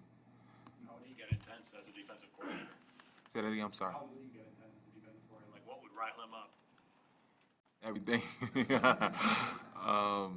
Nah, just guys not running to the ball, guys not giving maximum effort, and that's an easy way to get them going. Not give maximum effort. Dominique Robinson so far? Excuse me. What are your impressions of Dominique Robinson so far? Shoot, he can't hit him then. Maybe it ain't the mics. I think he's a great, talented young pass rusher. He's gonna be great. He's gonna be great. He comes in every day. He works hard. I see him in here early, taking care of his body. You know, so sometimes as a young pass rusher, you know, some guys don't actually have that. You know, so he's locked in and he's eager to get better each and every day. So he's gonna be great. When you were in Indy, Eberflus's defense made a big impact that first year when everyone was being introduced. Is there something about the way he teaches or is taught that allows this defense to kind of hit the ground running, you know, right from the beginning? Absolutely, but most importantly, you know, it's just getting the right guys. We have the right guys that want to buy in and want to do it. You know, once you get the right guys, I think it's that much easier to be able to take what the coaches teaching and apply it. So. Not seeing a mistake and letting it go past without correcting it. How does he do that in a way that's constructive and for a player not annoying? Like, yeah, we get it, you know, like every single thing is corrected every day, right? You can't never take it personal, you know. So if you're not taking it personal and you're open to be coached, it's that easy to take the constructive criticism and be able to, you know, apply it, you know. So this is all about just having the right mentality and understanding that everything we're doing is to win. And I think that if you, like I said, if you're able to, you know, not take it the wrong way, you good. And then also is when a coach is giving you what they're giving you and you're taking it in the right way and you're applying it and it works, then it's easy for you to really listen, you know, and really just buy into whatever he's trying to coach or whatever he's trying to get through to you. What are your personal goals for this season? It's just to be able to help the team and be consistent each and every week,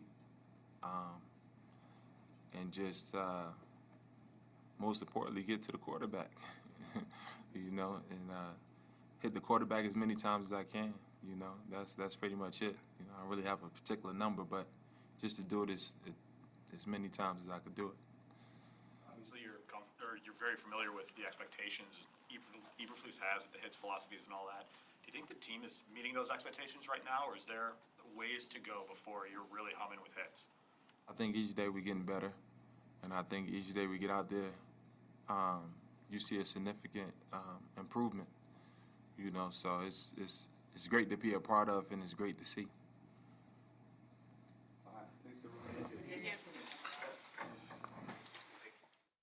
That was Al Qadiq Muhammad. He's going to be a big part of what the Bears want to do this season. I really like his insight, man. It's really going to be interesting to see if he can build off of what he did last year. And another guy, right, who's coming in on the other side of the ball, who's going to be able to,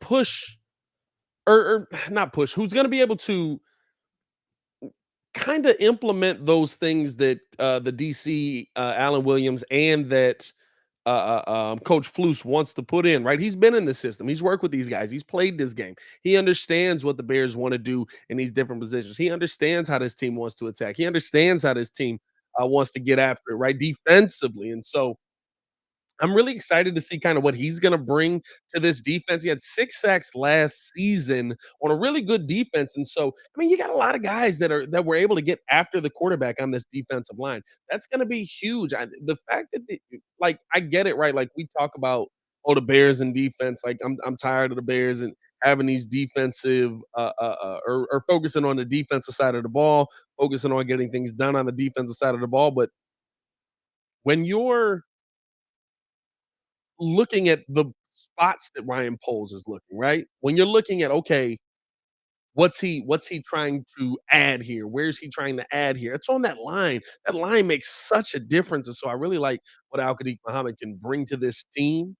Um, and I'm excited to see kind of the fact that we're gonna see those guys going up against the Bears in pads tomorrow, all right, like they lied to us, but that we're gonna see those guys going up against the Bears in pads tomorrow gives me I feel like there's gonna be a good indication of what this offensive line can do and how they're gonna be able to make different things happen, right? Um, when you're talking about uh, uh, um, Robert Quinn, Muhammad, why can't I think of buddy name on the other D end? On the tip of my tongue. I keep thinking 7J. Y'all know who I'm talking about. The other dude. You know what I mean? Yeah, the other guy. Can't think of his name right now.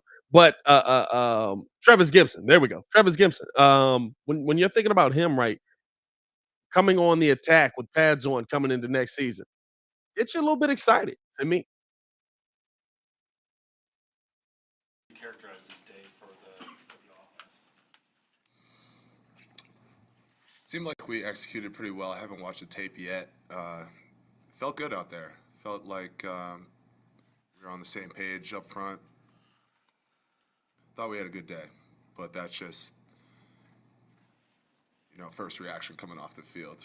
There's always something to get better when you watch the tape, and looking forward to doing that. How often does that change when you watch the tape? It's funny. There's a saying that it's never as good as it felt on the field when you watch it on tape, and then it's never as bad as it felt when you watch it on tape. So there's always something to correct and get better at, and that's why we're here. That's the whole meaning of training camp. So As a group, how do you guys fortify a patience over this next month to understand that there's going to be some bumpy spots, some clunkiness at times, just because everything is new and you're trying to put a lot of different pieces together for the first time?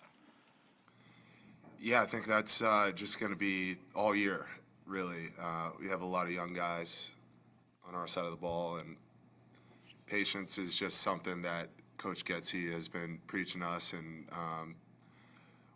there's kind of a fine line, though, patience and urgency, and I think with who we got at quarterback, there will be no problems with urgency at all. But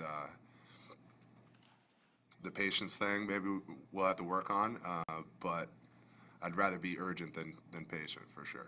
Specifically, what do you see in Justin that tells you that urgency is foot to the gas? Yeah, I mean, I think anyone who watches practice can see just how determined and focused number one is, and when he's the leader of your offense, it permeates throughout every unit on that side of the ball. So,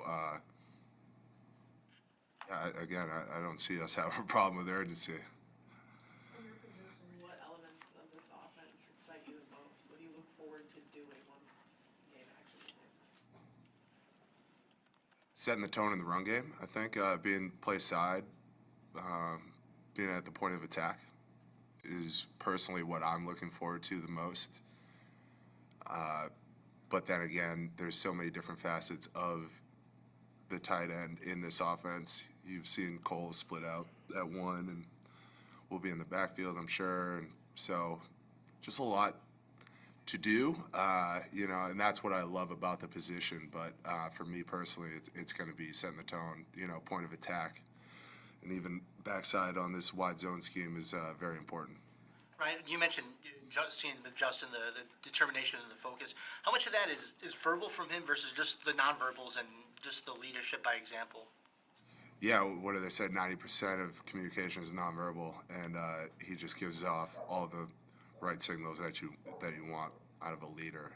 He's leading by example, and then he's leading, in the huddle by getting the call right, making sure guys are on the same page.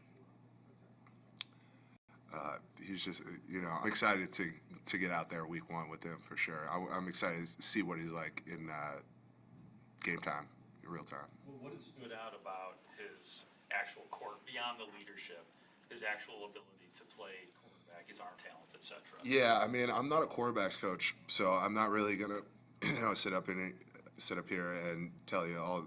I'll let the experts do all that stuff. But I will say he's been such a great teammate to me so far.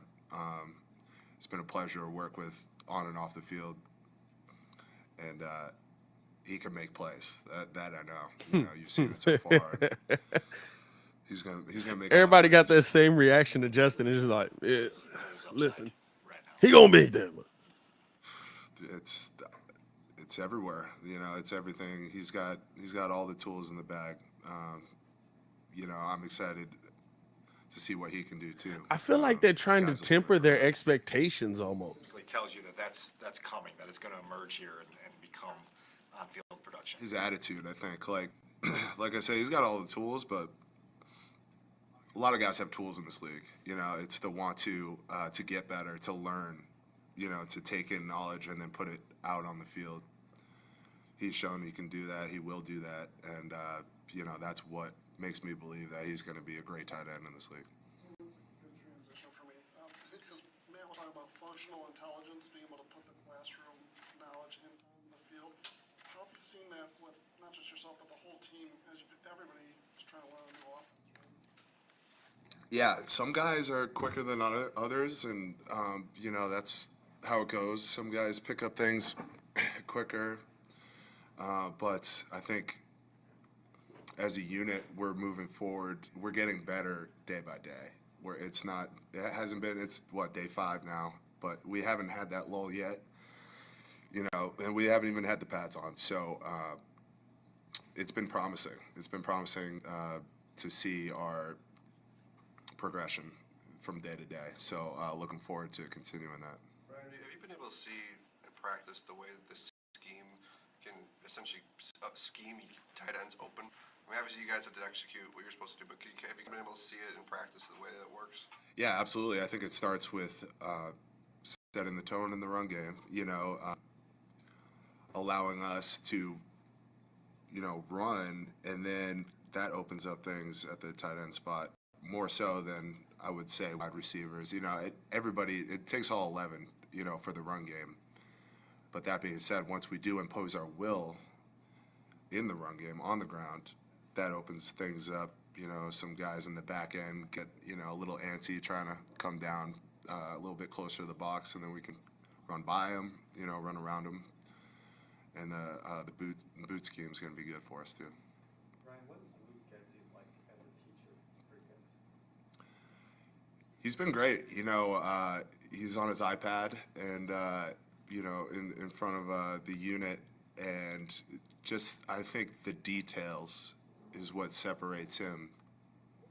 He's coaching all the position, like when we go to unit and we got the skill guys in there, he's coaching up from wide receivers to backs to tight ends, all while, communicating with Justin what we need to do on this play and where the reads are. So he's juggling a lot of balls, but he's doing a great job. Pause, my guy. I think you can see that in our, like I said, our progression from day to day. Sentiment on setting a tone. Did the next 2 days in pads bring out something? Oh yeah. This is where we get to see what we're made of as a team, as an offense, really. Because I know Coach Flus is going to have the defense ready to go, and I take personal responsibility for setting the tone offensively. So it's always a fun day. It's a heated day. It's testy, but it's fun, and hopefully it's going to be nice and hot, and we'll see where See, we're he want at. the animosity. Why we always get them players that want that animosity? Have you noticed that? And what is the effect that it has on you in practice, and then what do you think will happen in the season? Yeah, it was funny.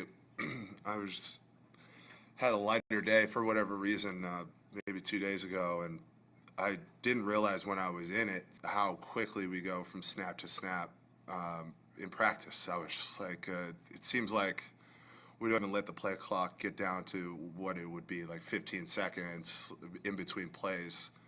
I think that's all part of Coach Flus's plan to have us well conditioned for the fourth quarter. And he's really harping on us running, being in great shape, and wearing teams out this year. Thanks. Thanks, guys. This is Ryan Griffin, tight end. Probably your backup tight end, I would think. Not some good tidbits in there. I'll talk quick because they getting these ones out here quick today. I thought some good tidbits in there from him. Just kind of about the play style, how he wants to, how Coach Flus wants this offense to move, how Luke Getzey wants this offense to move, how they're going to attack it, right? And then on the other side of that, um, some expectations for Cole Kmet, how he feels Cole Kmet's going to be able to come out there and play. And it cracks me up, bro, because like you hear these guys talk and they all are kind of doing the same thing, right? It's like, what do you think of Justin? What do you think about Justin Fields? And it's like,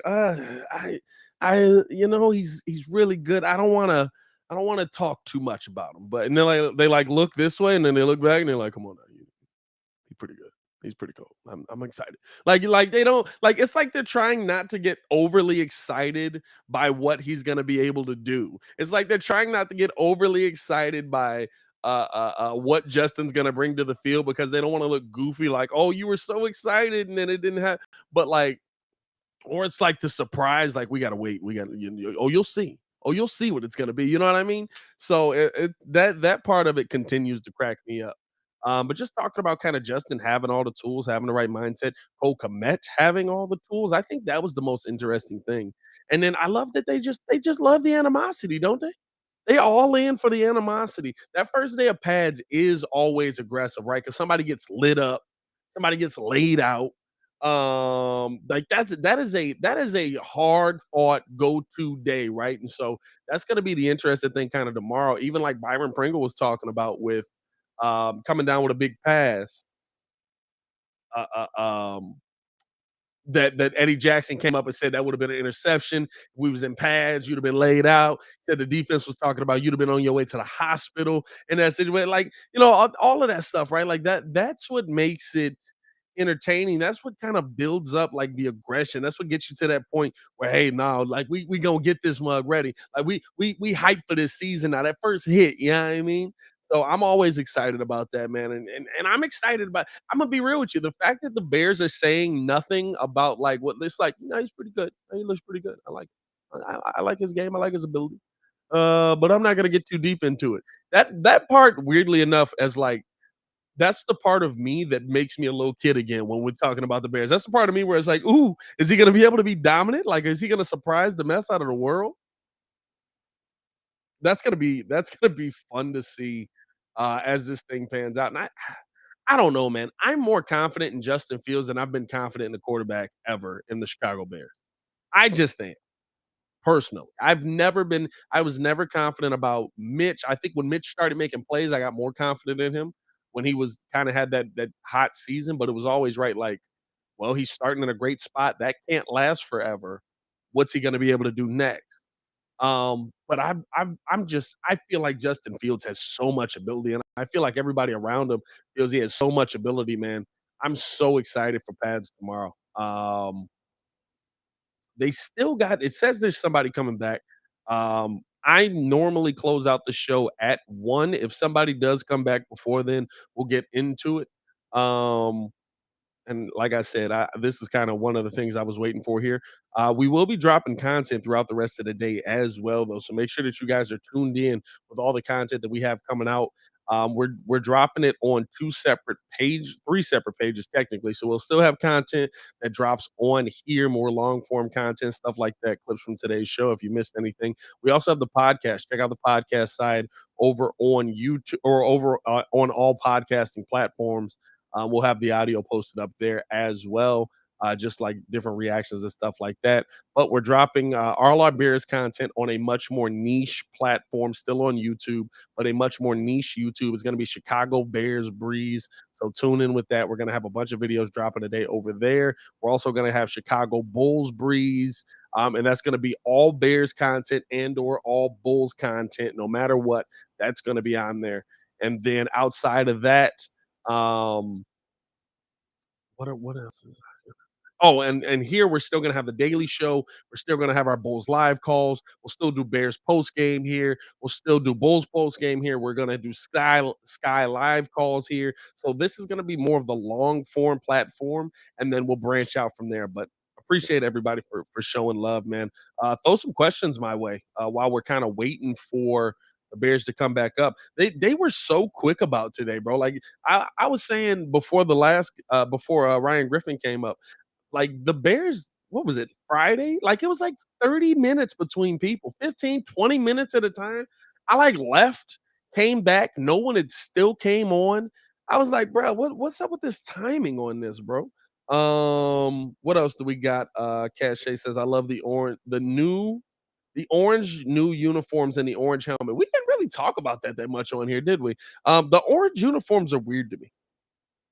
Just because, like, the Bears are very mediocre in those uniforms. I think, like, we've lost our last 5 games in those uniforms, so it's weird to me that those are the ones they're going, "Oh, by the way, they're on games that we definitely have a chance to lose." So, that's a scary moment to see. Don Corleone says, "N'Keal Harry could be an Alshon type guy." That would be interesting. I'd be fine with having that guy, especially knowing that you really only got rid of him for a 7th round pick. An Alshon type guy would be great. That would be great. That would mean we got a steal. Like we fleeced. What wouldn't that be wild? Our first year with Byron or with Ryan Poles here, we fleeced the New England Patriots, the best team in the NFL, for a top wide receiver because they didn't know how to use him, and the Bears knew how to use him. That would be a flip of scenarios right there. Um, Cache says, I did. I asked about the Sky. Will you put them on the Bulls channel? So our shorter form content for the Sky will probably go on the Bulls channel just because that's more of a basketball minded channel. So we'll put that stuff over there. The live calls and stuff will still happen here. But yeah, we'll have that over there as well. George Hall, as Lily P. Will, development is really important. Oh, okay, he's talking to somebody. What else we got on this mug, man? I'm trying to wait to see if somebody else is gonna come on. Don't know if they're gonna keep this John going. It still says momentarily. They kind of did. I love how Mondays is like the guys that like you're just not gonna talk to throughout most of the season. Maybe Byron Pringle, but for the most part, right? Like we've kind of heard from the guys that we're not gonna talk to nearly as much this season. Ryan Griffin and stuff like that. So it's gonna that's kind of that's gonna be funny. Gbo got his back. Oh, the other thing I did want to talk about, it's tough to talk. I don't know if I want to touch on it at the end of the show either. I was gonna talk about just the news that Deshaun Watson only got 6 games. Um, he's got the ability to appeal those 6 games, but if he does appeal, then it goes down to a hold on, let me block that mess in the chat there. Oh, let me make sure. Hold up. Let me make sure I'm on the right. You dig here? Oh, I don't think I can do it from here. If any of the mods are in the chat, go ahead and block that real quick for me. But no, I thought that it was. It's interesting when you think of the dynamic of what. How do I say this? Like what the NFL has done, right? When you're talking about precedent in this situation, and the fact that there's really no precedent for anything that Deshaun Watson has done, could do, what could be a part of it, right? And so, like, I was trying to find like a situation that was even like somewhat similar to this or anything close to this, what Deshaun's going through, but all I could find, so like somebody tweeted out the different suspensions that have come into play. Listen to this. right? Listen, Calvin Ridley suspended 17 games for betting. He bet $1,500. It's in the rules. 100% should be suspended. A year seems a little excessive. A year. Vontez Burfict, 12 games, targeting. Get that, 100%. DeAndre Hopkins, 6 games, PD. All right, interesting. Martavis Bryant, indefinitely, weed. Josh Gordon, 25 plus games, weed. Darren Waller, 16 games, substance abuse. Deshaun Watson, 6 games, 25 counts of sexual violence accusation. Now, these still do count as just accusations. They still do go down as just accusations because he's paid off 24 of the 25, but 6 seemed a little light when I first heard it. 6 seemed a little light when I first heard it. That's all I'll say about it. I don't know, dog. I don't know. You know what I mean? Like it's a tough situation to deal with. Um, and the NFL is just so terrible at coming to decisions on this. Now, this was an independent arbiter that came to this decision, but they're just so bad. Like that's why I said, like, even with this coming down 6 games, right? Like Deshaun Watson, we were talking about this in the Discord. Like, this feels like he got off extremely light. This feels like he got off almost scot free, right? Because you think about it, there's 17 games. That means he's going to play in 11 games this season. He could change the entire fate of the Cleveland Browns in one season. Now, I'm not saying he should be banned for life from the sport as some people are, because I think there's a little bit of hypocrisy in that sense when you're talking about like Robert Kraft and guys like that who were convicted of something and just kept going to work and nothing happened to them. Right? Like I think that that's a situation where you got to kind of also look at the other side and say, yeah, there's hypocrisy on both sides of this. But 6 seemed a little light to me. I mean, he's gonna play this. He's at training camp right now. He's gonna be at training camp. He gets to practice. He gets to do everything he needs to do to get himself ready for the season. And so the NFL's precedent is just confusing to me. And this wasn't a ruling by, so the next step based on the CBA, right, is Deshaun could appeal this. Basically, then Roger Goodell gets to play judge, jury, and execution.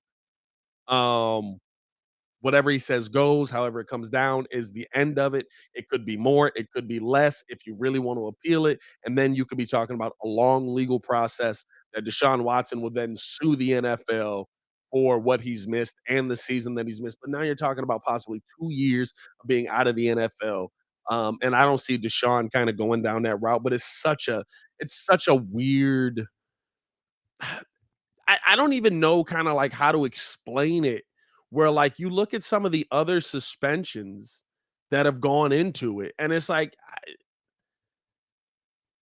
I don't, where's the line? Where's the symmetry here? Where's the, this is the precedent, this is what we go to. It's like they wing it 90% of the time. It blows my mind, man.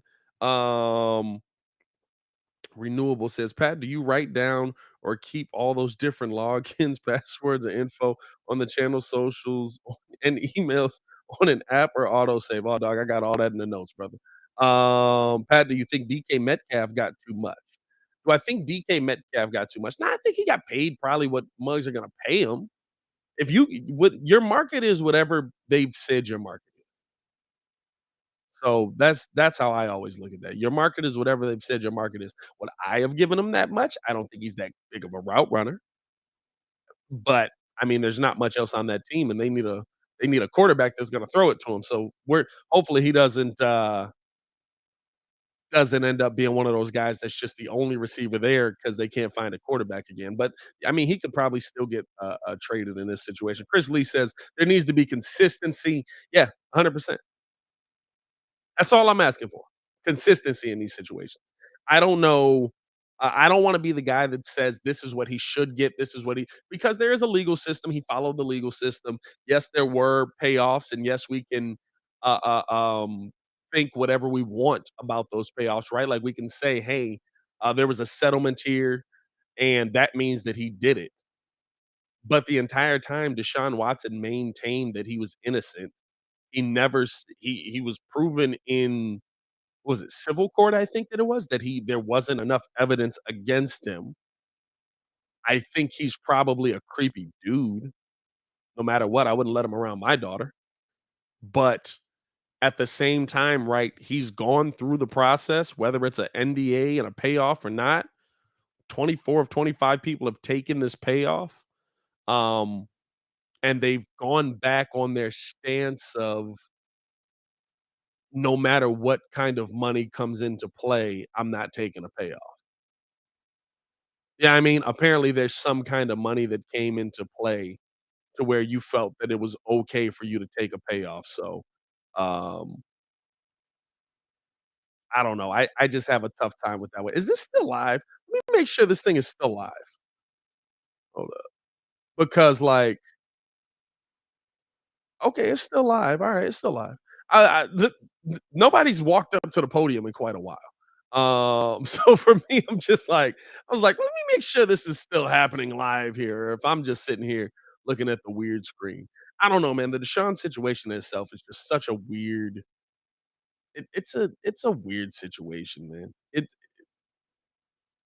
And then the question comes in, right? Like, there's all these, now this is the thing I don't agree with. There's all these people now that are like, well, the morals of it, the morals that come into play. You have to have this moral compass when you're running a team. There's nothing moral about the NFL. The most moral thing about the NFL is that they play on Sunday, um, and you can bring your family together to watch it. Like, there's nothing moral about the NFL. There's nothing that I look at with the NFL and I say, "My God, I feel like they did the right thing as a human being in that situation." Like, at the end of the day, and I've said this on many occasions, talent trumps all. Teams will put up with quite a bit if you're talented, and Deshaun Watson is one of the most talented QBs that we've seen in the NFL, and that's what it comes down to. And it sucks. It sucks that it is that way. It sucks that it's always been that way. But that's the one you wanna talk about. I think it was, who said that? Chris? He was talking about consistency. That's where the NFL is consistent. In the NBA, listen, Mikal Bridges has all the talent in the world. Mikal or Miles? Miles Bridges, right? Miles Bridges. Has all the talent in the world. Was gonna get a max deal. He's probably not gonna be on an NBA team this year. And even that's kinda up in the air. Even he might come back to Charlotte. Even that's kind of up in the air.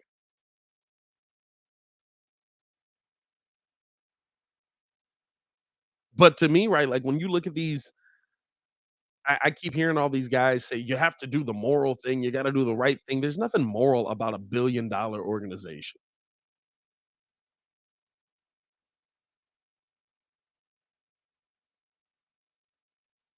Yeah, I mean? Like, it's a billion-dollar organization. They don't care. They don't care about the regular people, they don't care about they care about what their brand looks like, and guess what? The NFL brand has never looked great. Just a great product that they put out every week, so most people just turn a blind eye. And I'll tell you this right now, for everybody who's standing on their high horse right now and is showing them, or is against Deshaun, and I can't believe this, and I this isn't something to blah, blah, blah, blah, blah, right? Like, all of that, let them win.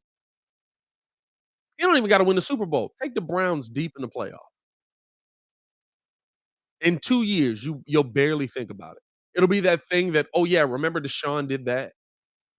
Remember he was accused of that?" So that's why I have a tough time dealing with the people that are so appalled in the moment, and this is actually something that is appalling.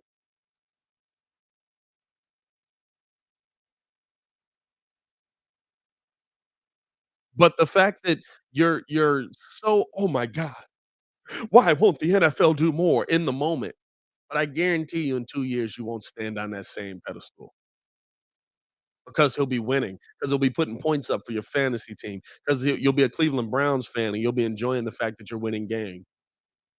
You know what I'm saying? So I just have a tough time dealing with all the hypocrisy in sports. And for me, right, like if they put him out, I wouldn't have been mad. It is what it is now. He'll be back in 6 games. That's what it comes down to, unfortunately. Um, so they're still on break. I don't know if somebody else is coming in. Watch the second I get off. It's gonna be a major player. I was trying to wait for one more to come in here for the Bears, but it does look like it's getting a little what was it 110? About 10 minutes past 1. I'm gonna hop off of here. If we get some major news or anything, I'll also be dropping videos on that over on the Chicago Breeze channel. Be on the lookout for that. That will be dropping today. I'll also drop the link in the community tab for that and in the Discord. As always, man, it's your boy Pat the Designer back at it again. Solo show for 2 hours today. Yeah, I mean, you know how you get done, man. Don't nothing stop. We're gonna keep this thing going, man. Appreciate you guys for tuning in and rocking with us, showing love. As always, man, it's your boy Pat the Designer back at it again. Continue watching our Chicago Bulls Bears content. Click the links in the description below. See you guys tomorrow, man. Y'all stay safe out there, Chicago.